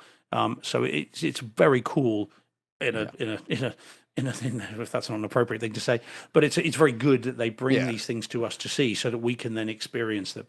But I think it's a great film. I've been looking forward to it for a long time. There's a producer on Twitter that follows me who did a special showing of it, a screening of it with the director, and this is about 3 or 4 weeks ago. And he tweeted me there and said, "This is something special, and you need to see this as soon as you can." And we're so lucky that we get to see them on a decent screen and a decent sort of home theater and see it properly. Yeah, it was very, very good. Yeah, really good. And I have one. I mean, there's a few scenes in this movie, but it's again, for beautiful scenes at 1 hour, 40 minutes, 40 seconds. I think you guys will know what I'm talking about. The flare across the sky, and that you just see that it was just so cool to see, especially in HDR, and like that flare coming down, but then noticing the ground as the flare gets closer, the ground starts to get lit up a little bit more. Because I didn't really know what it was at first. I'm like, you hit, and it's like, oh, okay. And then you see on the right side of your screen, they go to the people looking out from the building. And then as the flare's coming down, the light changes. So the shadows all shift. And the way that moves across your screen and everything. It's just, and the entire movie is like this. Visually, audibly, it's like, it's very artistically done. It's just very, like, emotionally devastating to watch. I think the two scenes for and I think the two scenes for me that I haven't got the timestamps, forgive me, I was engaged. Exactly. Was the second they start saying creeping barrage. So that part, it was just, oh, here we go. Yeah. That, and again, very similar to 1917 when they trip the booby trap thing. So you get the Atmos thing as the whole ground above them is starting to fall in. That was amazing for subwoofer. Yeah, and that's funny because you said like it didn't have the depth of bass, but that scene kind of did. That one scene did. I know exactly what you're talking about. Yeah. But compared to say, because you've got an almost identical scene in 1917, where they trip a booby trap in that bunker. And that feels like your room is caving in over your head. And I felt this didn't quite get there. You felt the power of it, or I did, but you didn't. But it didn't feel like the room was about to fall in on top of you. Whereas in 1917, I genuinely thought, "My goodness me, this is what it feels like to be buried alive." So it's that extra punch to the bass at the very low end that I didn't quite get with this. But then again, I think you're right. I think this is more of an artistic film. I don't think there was necessarily an intention to do that. It's not a sub killer. This one. But so there was that one, and then obviously the one with the tanks as well. As soon as the tanks start rolling, that I think again is like, oh my goodness me, it's just a cacophony of noise. And you really felt that, as did the poor soldier that the tank went over. So he felt that too. Goodness me. But there we go. So it was such a good film, and anyone listening or watching, go straight to Netflix, watch it. But just remember German audio, English subtitles. Because then you get the full bore Atmos. Get the Atmos. That's very important to emphasize, because if you hadn't told me, I wouldn't have found it. I wouldn't have thought to go through the different, unless I saw it online or something. But yeah, you have to listen to it in German. And then even the audio, the subtitles, I kept, because I kept flipping back and forth when I was trying out different things. And it's like the audio subtitles, there's a version with the descriptive audio, and then there's also just all you want is the dialogue, so make sure you just click that. Otherwise, you get the, it'll say dog birds barking, birds chirping, mosquito in I was here. wondering about what's the descriptive audio. I imagine it's just people going, ow, ow, ooh, that looks nasty. Ooh, that's gotta hurt. Sorry, making light of a serious subject. Hey, I'm Irish. I could have gone all day like that.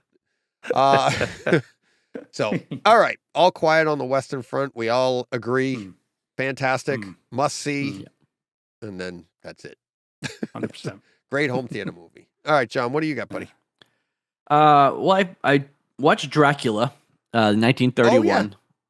From the, I cracked open the Universal Monsters set that I bought. Okay. I only got a chance to watch that one so far. I know you talked about it a couple weeks ago, so I won't go too much into it. But yeah, I thought it looked fantastic. Again, this is a movie. I only ever saw it once on the big screen, but I was really young. Yeah. But no, this is a movie I've never seen anywhere else except for like a 13-inch TV. Yeah. With, and so having this, even though it was shot in 4:3, it was still massive, on the screen. And it was a bit grainy. And I know that was part of somebody's criticism of this transfer, but I thought it fit the movie perfectly because, again, it's from 1931, and but it looked fantastic. There's it sounded even a awesome. Hiss. Did you? Right, get that, I did. Yes, the there's noise that audio that you want, because it like pulls you in. It's like, because when you pause it, all of a sudden your room goes dead quiet, and you're like, oh wait a minute. You hit play, and it goes. Yeah. So obviously there's no Atmos here. There's nothing. It did upmix into Neural X, but there's no No. overhead Yeah. sound. I mean, there's nothing happening on anything except for the front speakers here, but How yeah. about Now, those close-ups though? corny as hell, right? Because again, I haven't seen this movie probably since I was a kid. I know. So yeah, there was just literal like still photos. Like of like the pocket watch and things like that they just put up on the screen. It was crazy, but it was so much fun watching that. I can't wait to get into the other three. Yeah. And what's even though in it's that one November, I am going to watch the other okay. three. I saw Wolfman. I'm going to save the yeah. other two. What do we got? Invisible Man, Wolfman. There's Invisible Man and Frankenstein. Frankenstein are part of right. that set. Yeah. Right. And I'm hoping for a nice sale on Black Friday for the second volume because I'll pick that up as well. But yeah, I really enjoyed it a lot. And again, it looked fantastic. Never looked better. Never sounded better. So, yeah. Yeah. So much better not being 13 inches. Exactly. On a might have been 9 inches. Yeah, it might have been like 9 inches. 9 back inches then. on a grainy UHF channel. Yeah. Where I had to like hold the rabbit ears to. Have you seen those yet, Steve? Get the picture. No, do you know what? I haven't. Although I have to confess, because again, it's a safe space, isn't it? We're amongst friends.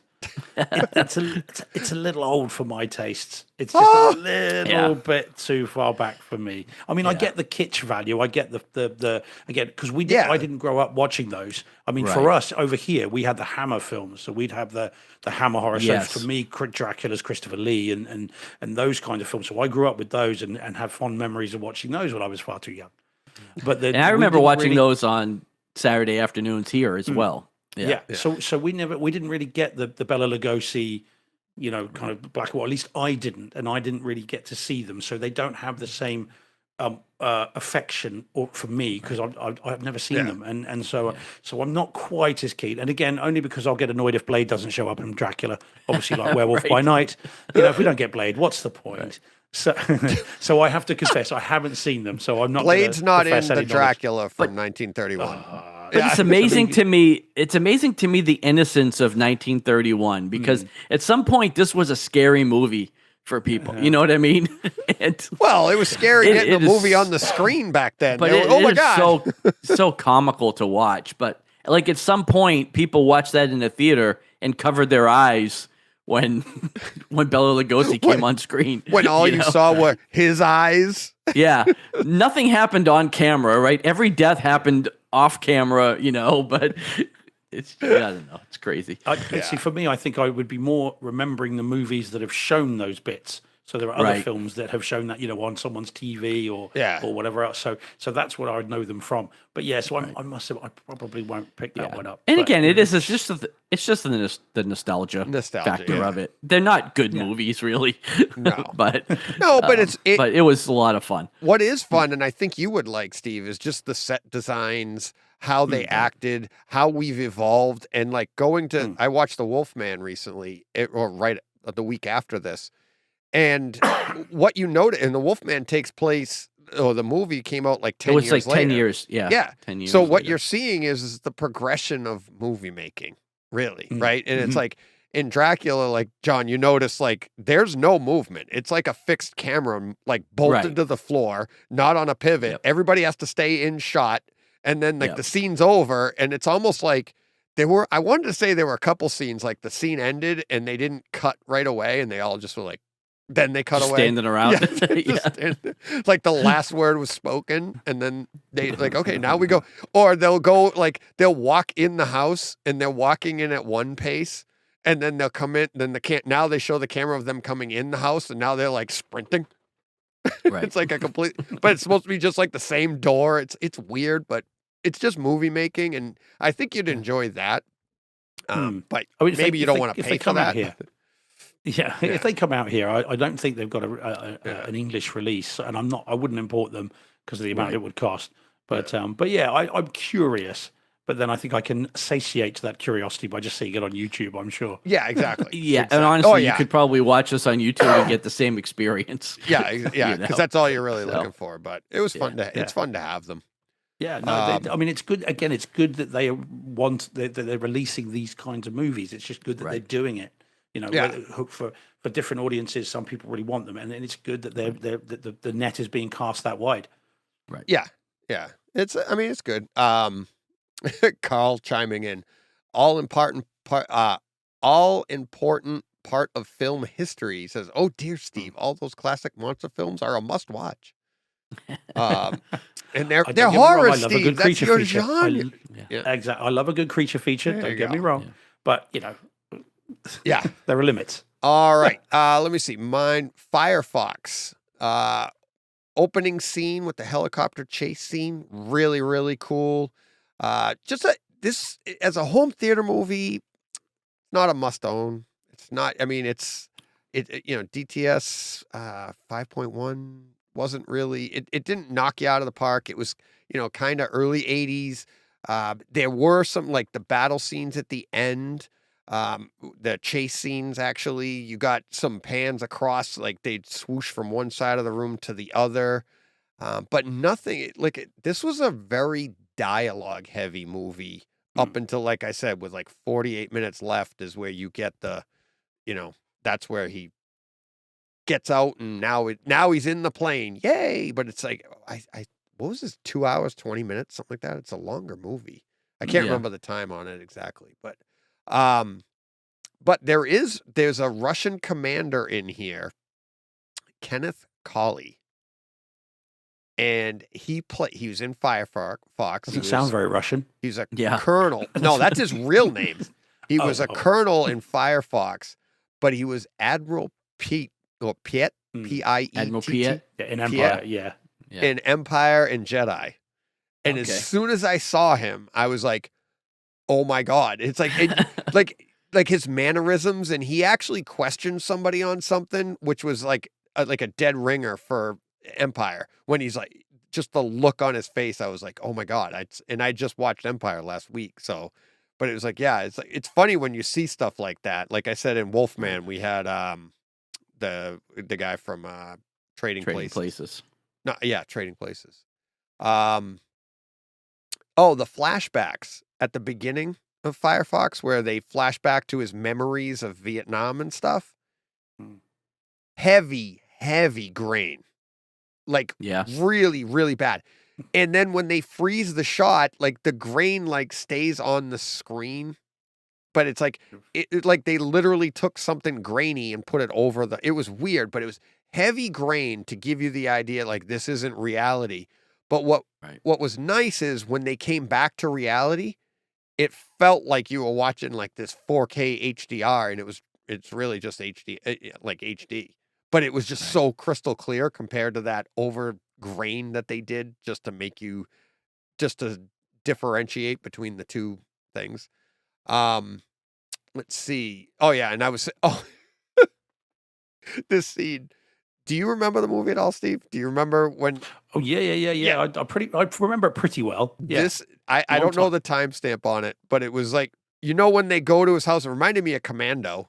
Remember when in Commando when they get to his house and just to get him to join up at his cabin, and it was the same thing. Like he's running to his cabin. This Clint Eastwood's running to his cabin. Then he hunkers down in a corner and breaks into the sweats and everything and has all the flashbacks, right? Oh yeah. Yeah. But when he comes to, the two pilots are like in his face with full helmets on, black visors down. Like they ran all the way from the front lawn where they landed the helicopter into the house. And they're like, what were they, like a foot and a half away from his face, like trying to wake him up? Their visors are down. And then the commanding officer or whatever standing behind him like, come on, get him up. And they're like, you can't. It was just the funniest, most ridiculous thing because they opened the shot with like Eastwood's eyes opening up. So that's what you see on your screen. And you're like, oh my God. Let's see what else. 1 hour. I think it's 1 hour and 27 minutes. He steals the plane. And so for the rest of the movie is 48 minutes left. The plane. Is the plane. And John Ratzenberger's in it too. Oh, he's Cliff. Yeah, Cliff Clavin's. He's in Empire as well. So Cliff is? Yeah. Who was he in Empire? He's a Hoth soldier. Oh, is he? Because that's kind of what he is here. Literally, he's part of the crew on the in the Arctic. that's got to make the runway. And that's it. Yeah. As soon as I saw him, I was like, he had a line in this. Did he have a line in Empire?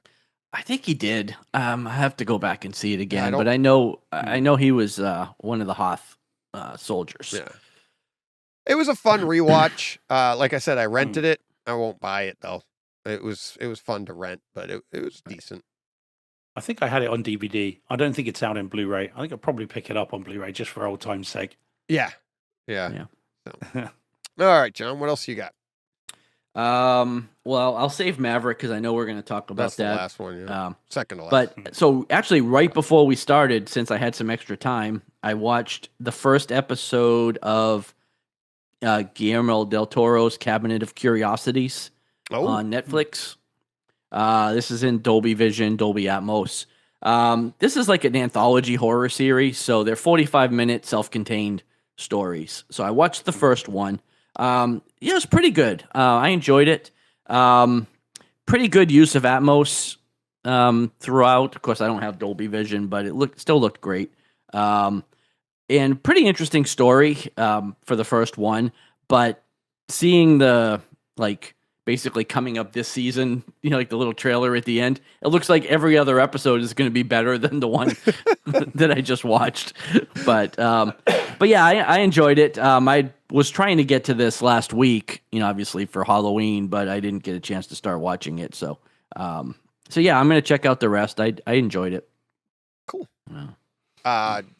John Brockstar says, John Ratzenberger tells them to get their speeders. That's what I thought. Yeah, I thought he had a line, but I wasn't 100% sure. Yep. John, always at the ready to correct you. I know. Yeah, not right. you. I mean you as in the general you. Yeah. Loves telling me I'm wrong. And I'm wrong all the time. So that's what's great about this. That's what I thought about doing the live chat. Because how many times do we sit here and go, oh, what was it? Now we have people giving us the answers. Right. Now we have people telling us. And it's like, yeah. And I mean, nobody better than my buddy Steve Brockstar. Yeah. All right. Let's go. Actually, let's do our well, how many more do you have, Steve? Because we're gonna do. Let's do Maverick last, but we can do what you call it. I had Bullet Train. Bullet Train. I got that in. You did. Yes. Good man. Yes. The long one. Now, it is. Now you say about the trailers. Now I had not seen a single trailer to this film. I knew a little bit about it. That was it. So when I saw this, I absolutely loved it. I was blown away by this film. I wasn't blown away. It was good. Oh, okay. But it was, I mean, it's a great home theater movie. Absolutely. It's a lot of fun. Picture is great. Sound is great. And the story is definitely fun. Yeah. Right. Mm-hmm. Yeah. To me, I thought it was a mixture of I don't know, you've got sort of John Wick, you've got Tarantino, and you've got all of that kind of thrown into some Guy Ritchie too. I thought. Absolutely, absolutely. Did you see it, all John? kind of thrown into the. I saw it in the theaters. I haven't watched it at home yet, but I went to the theaters to see it and knew that it was going to be great at home because you could tell by the theater experience that it's going to be awesome. I just haven't got the disc in to watch it yet, but I thoroughly enjoyed it as well. I really liked it.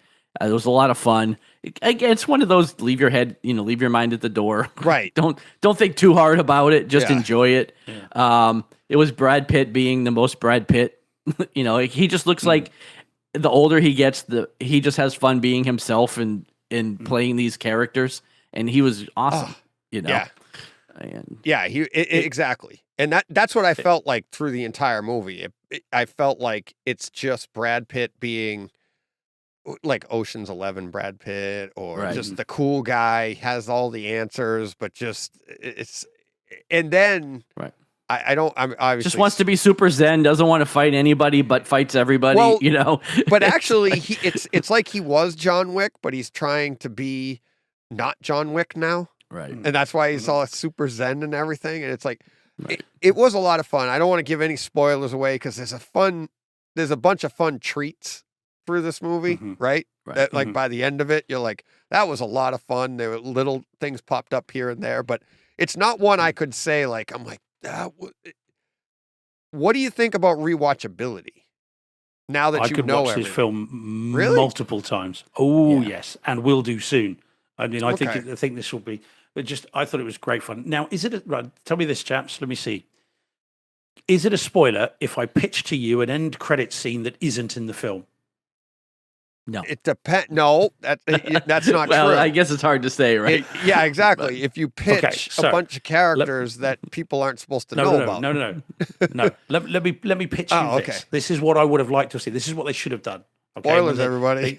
So yeah. Well, so I don't think it's a spoiler to say So you said he's Zen because he's talking about, that's Brad Pitt talking about his therapist called Barry, isn't it? Yes. Oh yeah, okay. yeah. So look, what the end credit scene that should have been, there is one in there, but the end credit scene there should have been, is him on the couch in the therapist's office. The whole thing should have been being recounted by him. Yes. You hear Barry, it pulls back, and it was George Clooney. Yes. That's what it should have been. Awesome. Yeah. You're right. Absolutely. It would have been fantastic. And then I just thought it's got to be, surely, come on, we want to see this. And I just think that would have been very cool indeed. And bear in mind, it's a very Ocean's 11 movie, as you said. It's told with that lightness of touch. And of course, they were in the Ocean's films together, and it would have been fantastic. So afterwards, that's what I was pitching to everybody I could see. Yeah, that's $1 million idea, Steve. Because we never actually. That's the thing, is we never find out who he is. So which would have been fantastic, wouldn't it? I mean, I hope they're going to do a sequel, and we'll. I said that's for the sequel, right? Yeah, we'll find out who Barry is. Fingers crossed. Yeah, Bullet Buzz. I mean, it did really well. It did really well. Yeah. So hopefully it will. We will see that. It would be good. But I thought it was fantastic. And and like you say, there are not just Easter eggs. There's not just these treats. There are Easter eggs on top of Easter eggs in this film. Yes. There is a one Easter egg of a certain person is reading something from another thing that links back to this thing.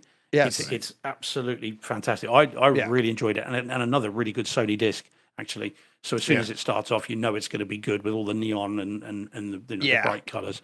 It was great. I had a great time with it. More than I think I thought I would.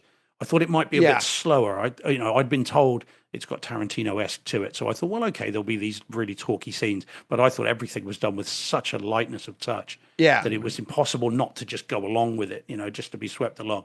I thought... so I loved it. I thought if you just added some music and dance numbers, it would have been RRR. It had that same kind of like colorfulness and humor and everything, but it just didn't... But honestly... Couldn't you see like Brad Pitt doing that, like adding that into the, and we would have been like, we would have loved it, right? It would have been like, it was. I think it's very for me. It's pretty rewatchable too. Like I'll watch the disc multiple times once I get it. Yeah, I think I'll rewatch it soon as well. I don't think it'll be months from now. I think I can see myself rewatching that in the next couple of weeks. Again, it's got that rewatchability for me. Not quite as much as Maverick has, but still quite a bit. And it's so much fun. Maverick's endlessly rewatchable. Well, that's the thing, is I'm wondering if I'm suffering from that. Like I'm just like everything in my mind is like, withdrawals. Well, it's just not as good as that. So it's like you're like, this is great, but this. So maybe that was it. Because I wanted to see it really bad, and like I said, I've been delaying it because I wanted to watch it with my son, and I just ended up watching it. So now I'll watch it with him. But again, I really liked it, but it's not like I'm like, Joe, you got to see this now. Like it wasn't like that, but it is. It's really good. I'm just not like Maverick. So, right. Is that all we got? We ready to talk Maverick? Because I want to get your perspective. Nothing's like Maverick, right? Like, huh? Nothing. Nothing's like Maverick, right? I mean, no. I think is now. Todd and I said the other day we think it's the disc of the year. What do you guys think? And people are saying best disc ever. I don't know. What do you get? Let's start with that. I mean, I've only watched a couple scenes at this point, so I can't really comment on the entire disc. Okay. But for me, Dune came out this year too. So, and Dune is fantastic. So, not having watched Maverick all the way through yet, it's hard to say. I mean, I did see it in the theater, so I know what it's capable of. But Yeah, I'm exactly the same as John. I've only seen up to the end of the Dark Star sequence. I've only had chance to watch that first sort of bit, but I've seen it in theaters as well. Guys, it's so been out for like 20 hours. What have you been doing? I don't know what I was. It was only Halloween yesterday, so Steve's got a national crisis going on. Right. You've got a job. Come on, guys. yeah. Yeah, well, quite. To all my clients, everything is a national crisis to them. Right. But yeah, no. So I watched the first sequence, and I watched it a little bit earlier this evening, actually, with two other people in the cinema room as well. And at the end of that sequence, all three of us are like, not only we need to see what happens next, but let's just carry on. But I couldn't. I had to go out to the police station. It's not the best disc ever. I don't think. I don't quite. I'm not. At least not yet. I wouldn't say right. That. But it's like cinematic crack, isn't it? It's gonna be just you can just watch it and rewatch it and watch it again. And from the bit I've seen already, you were absolutely right about the difference between the streaming and the disc. Yeah. There is no comparison. It's night sensibly. Yeah. And especially audio-wise. Yeah, well, quite. So the opening scene, I was listening out for the Top Gun thing, as you'd said, and then, of course, the complexity of the sound field when Danger Zone starts and all the comms chatter and the planes going around, the room comes alive. It just feels like every wall has got sound coming from it, and it was just fantastic. But what I liked about it as well, not only do you get the I'll say trouser leg, but pant leg for you guys. But not only do you get the trouser leg moving, moving with the bass. What I liked is the complexity of it. So there's right at the beginning when he's in the hangar, and he is talking to the other guys about how the Admiral Kane's on his way, and there is a pause where Cruise pauses and then says, "Well, he's not here yet." Yeah, and in that pause, if you listen, you can hear jets flying in the distance. And I just thought that's such a lovely little subtle moment that I think a lot of people would miss. But because we've got these systems, you can not only hear it, you can pinpoint it as to where it is. And I thought that was fantastic. I liked how what would have been in any other normal action film, that would have been just a quiet scene with no other noise, just them talking. But you can hear the other jets, which I thought was so clever. And then the Dark Star scene just builds and builds and builds with the bass, the music, the everything. Yeah, and it's fantastic. It's such that whole bit there from second one, the Paramount logo, to when the screen goes dark after the Dark Star goes offline. Right, is a demo film in and of itself. It's like it's perhaps like a short film. Yeah, and it's just fantastic. Even in the hangar, the colors, the his T-shirt with uniform. The grease in awesome. Speaking of, if you liked that in the hangar with the jets in the background, when they get to the scene where they're in the classroom, the first time he's in the classroom and he's holding up the manual for the F-18, F-18 Hornet, right. Mm-hmm. So he's holding. This is it, right? When they're introducing him, which is like when they introduced Charlie in the first one. Kelly McGillis, listen to your front right channel and you'll hear like two jets go all the way around your room. They start at the front, go across the front of your room from front right to left, and then down the back side to the back left of your room, just like if you were sitting in that classroom listening to these jets or whatever. It was awesome. It's awesome. And that whole movie is like that. Fun thing to do. I know we all own Top Gun. Watch this movie, have fun with it, right? Throw in Top Gun. You're going to be like, ugh. Oh, yeah. It just, that opening scene, the disc, the 4K disc, it just feels flat. It just does. And there's nothing you can do, but I don't know. Are they going to remaster it or something? But it's just like, it's the same opening scene. It's the same song, just doesn't have that same... the dynamics of it are different. It's a little different. But it is nearly 40 years old. Yeah. But sound is sound. Cutting edge, state of the art sound design. Yeah, exactly. But Danger Zone, the song Danger Zone is the same song, right? Right. It's just a different. It's just mastered different. Just but if you listen to something on an 8-track in your car, and then you put a CD in. But this is 4K It's the and same 4K. song. Same song. Yeah. Same song. 4K and 4K though. 4K disc Yeah. and 4K disc. They're both 4K discs. Yeah, Both the technology Atmos. was 40 Yeah. years I younger. know the recording or whatever, older. the master of it is just Yeah. that much different. So that's a lot. It's a it's lot of very fun cool. to do. But this movie is just it's amazing how they've ramped this from beginning to end. One thing I've done, well, two things I did since recording with Todd, which came out on Monday. Sit down if you can get it on your iPad, the Base Hunters with Todd. Okay. And we did a little example when we recorded, but then it's out now on Base Hunters. Go to AV Nirvana on YouTube and watch those scenes with that graph going next to you. It is so much fun because you're feeling it and now you're seeing exactly what those sounds are, especially when at that second scene. I don't know if you guys have seen his video yet, but the second one, he just lets it play through. He doesn't back up and comment or anything. He just lets it play through. So if you get it pretty well synced, you can actually experience it in your room just like that. And like now you're seeing, like, if it goes bright red, you're like, oh yeah, all right. Now it's not just like watching it on a screen. The other thing I did, if you heard me talking with Todd, and he masks it. Okay. So he watches this entire thing in CinemaScope in 240. And he said it was I heard great. that bit. Talking with Travis online, also of AV Nirvana. He watches it in 240. I put my masking up and I watched a few of these scenes in 240. It plays well. It looks really good. I was surprised. And it's right. Travis is right. It is shot really well. And what's funny is, and I said to him on Twitter, it's like before we found out we were getting variable aspect ratio, I was hoping we didn't. I didn't want it on this movie because I was like, I want to have, and I used that. He tweeted out a picture of like when they were coming in at the end of the movie, they're on the mission going over the ocean.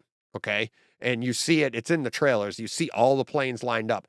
It is completely shot for 240:1, right? It's like, it's just a nice sweeping shot of all the planes in line, in formation. That's what I was like, this is what it was meant for. And I said that on Twitter back then. I was like, this is what it was meant for. We don't need the IMAX. We don't need this. But the way this plays in a variable aspect ratio, it really just grabs you and pulls you right into these scenes.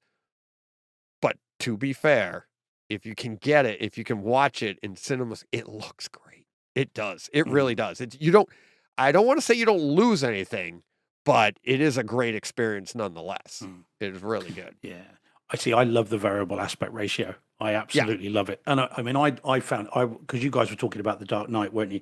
And talking about how, it changes for like 2 seconds and then goes back. There's a shot of a yacht in the water, and you get the variable aspect ratio for one shot, and it goes straight back to the 235, which is weird. But in this, I think it does pull you in. I love it. I like how suddenly it looks like someone's just knocked a hole through the wall of your theater, and you've suddenly got a window. You are right there, and then it comes back, so it reminds you it's a film, and then it goes back to variable aspect ratio, and it's like you're right there again.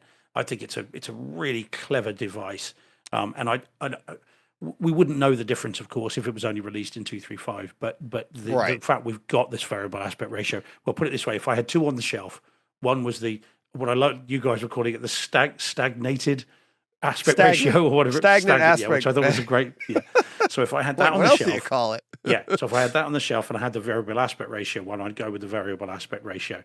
Like the old days of choosing DVDs, you had your widescreen and you had your pan and scan version. Right. You'd always go for widescreen. For me, it would be variable aspect ratio all day long. Yeah. It's on this movie, it's probably the best movie to execute variable aspect ratio. I think it's part of the movie, but having put now when I put my masking up, you can, if it's a really bright scene, like a bright line or something, you can make it out in the velvet, but most of the time you really can't. And it's like, if you're just watching the scene, it plays really well, and it is framed really well for that. So I could see what Todd's saying, what Travis is saying. But I agree with you because it changed my mind. I wanted just the 240 or 235, but it really pulls you in, and it's part of the movie. It's part of the experience that I think is done like no other movie has done. Yeah, I think you're right. I think it is a character in the movie, and this is why they've released so much stuff about the, how it was shot and with these IMAX ratios. Of course, any movie these days which has got IMAX in it, if they're doing it properly, they're shooting it with both in mind, aren't they? They're thinking, right, how is this going to look on an IMAX screen? How's this going to look on it in a normal 235 theater? What's it going to look like? So they've got to frame it for both, haven't they? Which is what I suspect is going on here. You've got it framed for each one. And then you can, you take your choice. But we're fortunate that we get the IMAX versions at home. Yeah. But yeah, no, I think it's great. Yeah, it is. It's very, very cool. So as far as like movie of the year, somebody made a comment, and he was pumping up the movie saying Maverick saved 2022. And I had to push back. I'm like, So far in 2022, we started with, and like off the top of my head, I'm just like, we had Dune in January. We had the Batman, and we had the Batman came in April. Spider-Man No Way Home came in March, or that came in April. They both came somewhere around there. We had Ambulance that Todd and I thought was like, as far as disc quality, as visuals and audio, that was the disc of the year. But then you had Batman, which was like, it's an artistic treasure for a comic book movie that we were like visually, audio, the Batmobile. We had all this fun stuff we're talking about. Then we get Jurassic World Dominion. We get Thor Love and Thunder. We have all of these movies that on any other year, those would have been movie of the year. If they were, any one of them was anywhere else. And here we are talking about Maverick is like, no, it's done. It's it. I think there's another one for that list. Okay. That you've forgotten. The Northman. The Northman. Yes, absolutely. Yeah. I mean, the opening to that. It's been a great year. I went back and watched the opening just the other day, Steve. I really did. I was like, yeah, it is. And that one, you and I had a blast talking about that one because it was so good, so artistically done, similar to the Batman, and the way they shot it, the colors, the palettes, the audio. Another one. We've had a great 2022 for home theater movies. Have you seen that, John? Have you seen The Northman? I streamed it and didn't really enjoy it, but I did pick up the disc recently, and I haven't watched it yet. He's pulling a Steve. Yeah, because honestly, you talked me into it, DJ, because I didn't care for the movie really when I streamed it. Peacock, I think, or somebody had it, and there was like a lot of the stuff you're talking about from the disc just wasn't there in the stream, and but because of you and the way you talked about how great it was on disc, I did pick it up. So I'm going to give it another chance and see. Because if you like Vikings, if you like the Viking series, this is just that pushed to another level.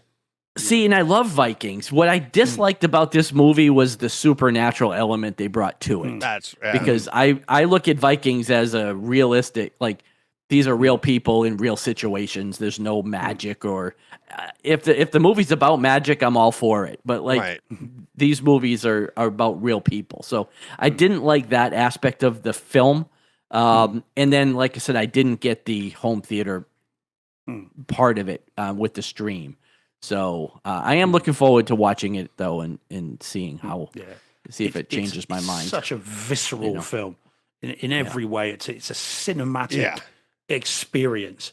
And the way I looked at the supernatural side of it was just that's kind of what they believed, that the supernatural side of it is their superstitions, their belief system in a very sort of primeval, primitive kind of society.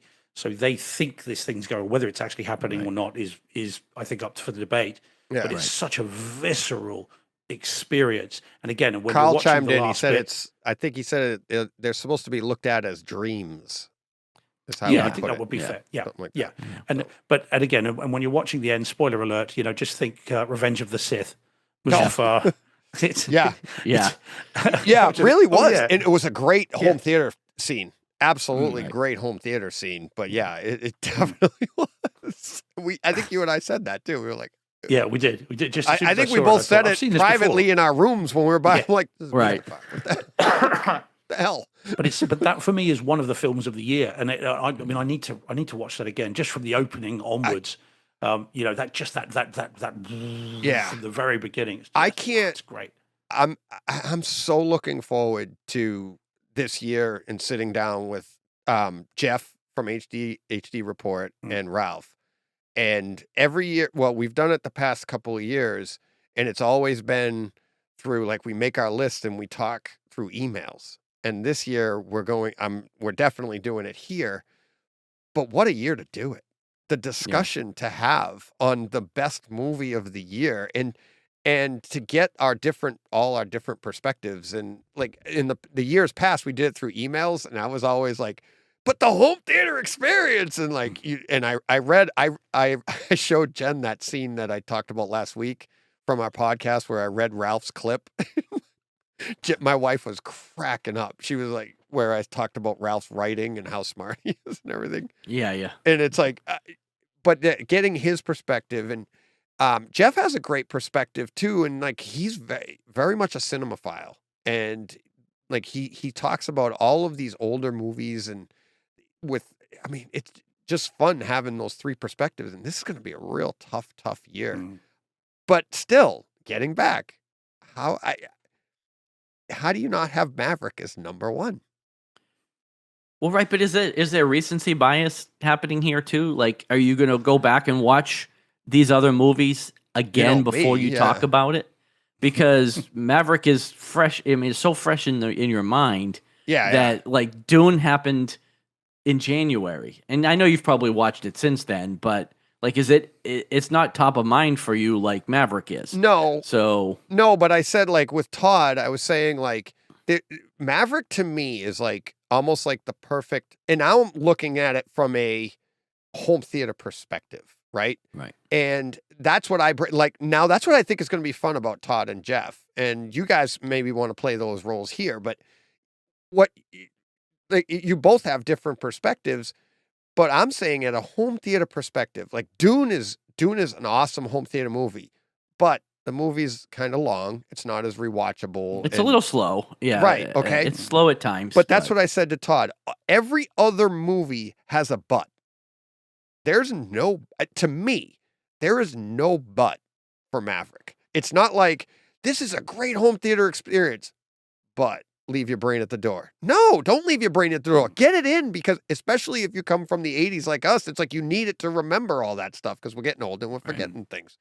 But it's like all of this stuff. There's so much to this movie that I haven't found a but, and I'm not trying to hype the movie. I'm asking people, is this not the home theater? I want somebody to give me a case where it's not.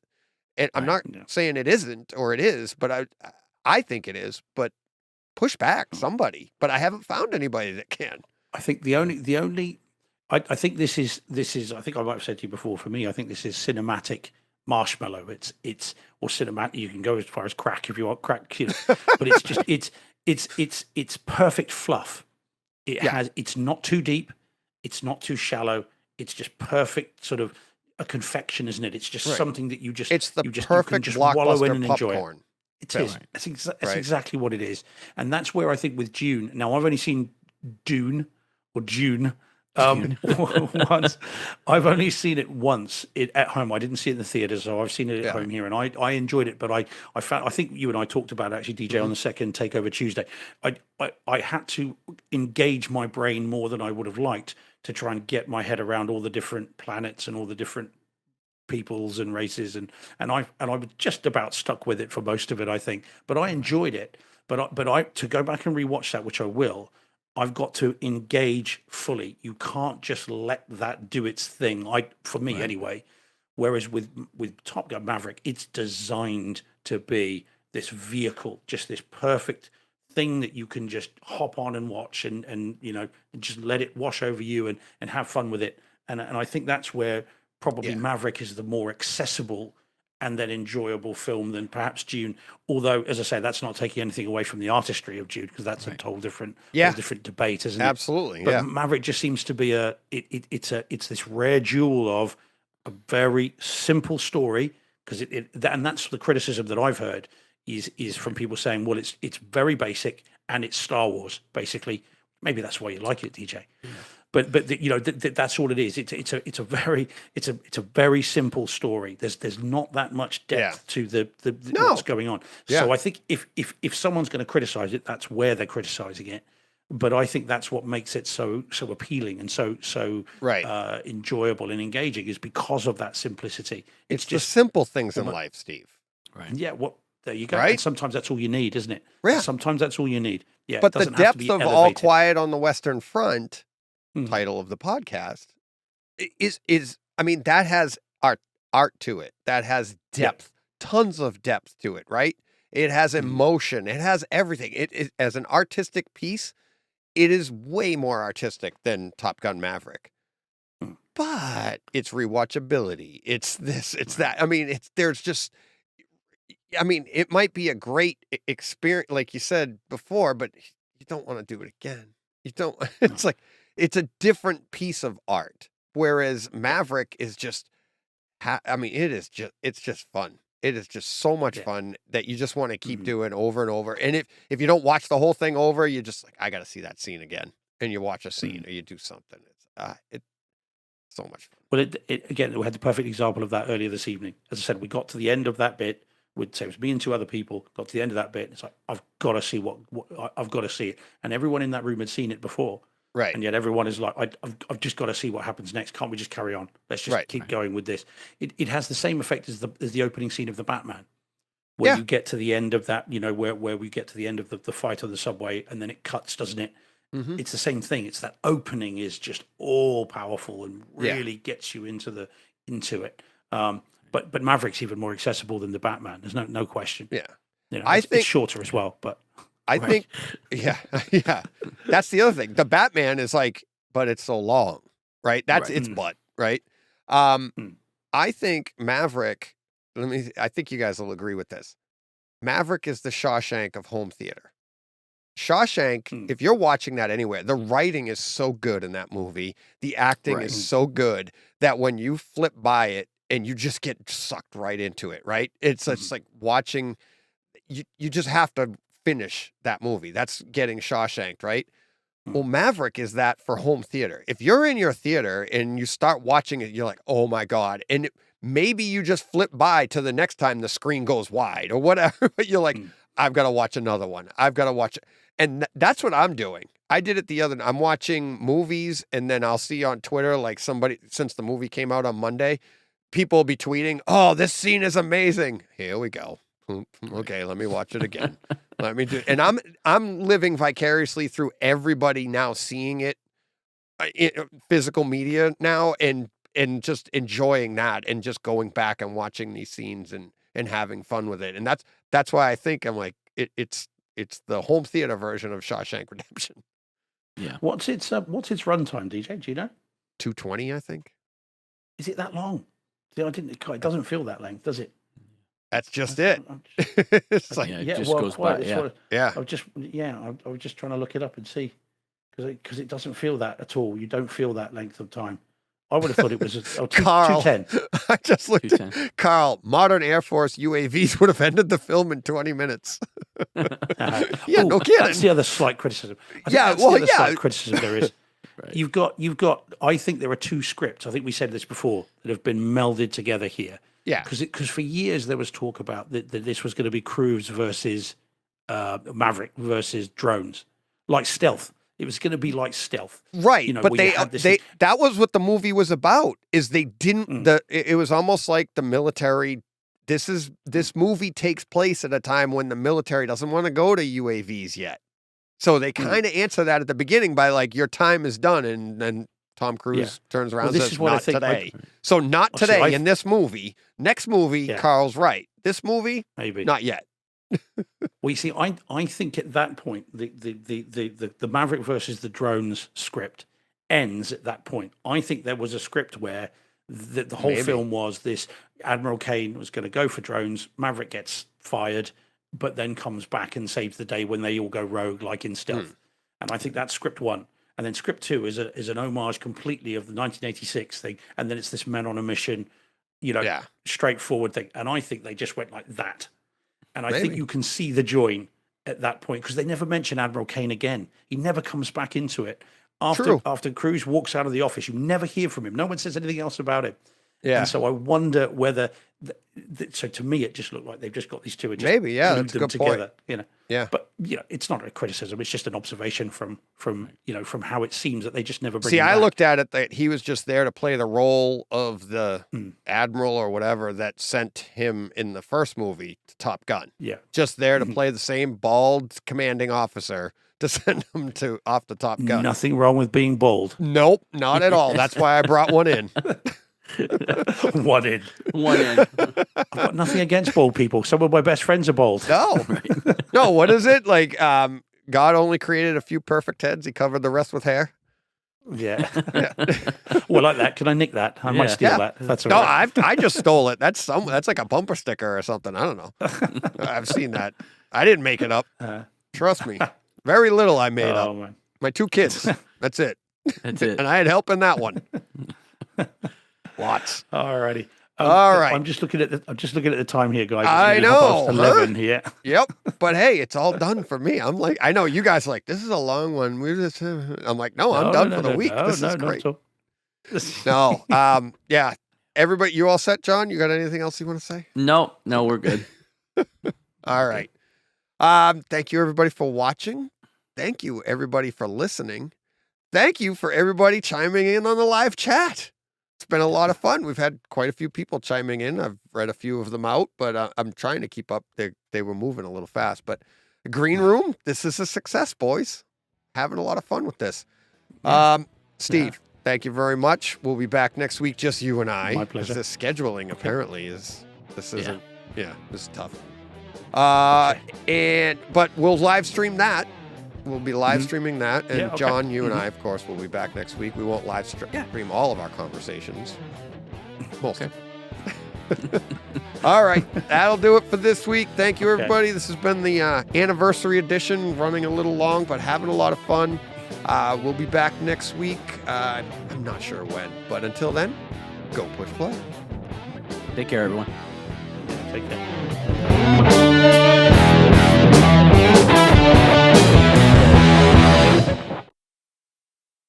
Hey, Fred. This has been a Hey Fred production with theme music by Jeff Bernhardt and Throne Vault Productions.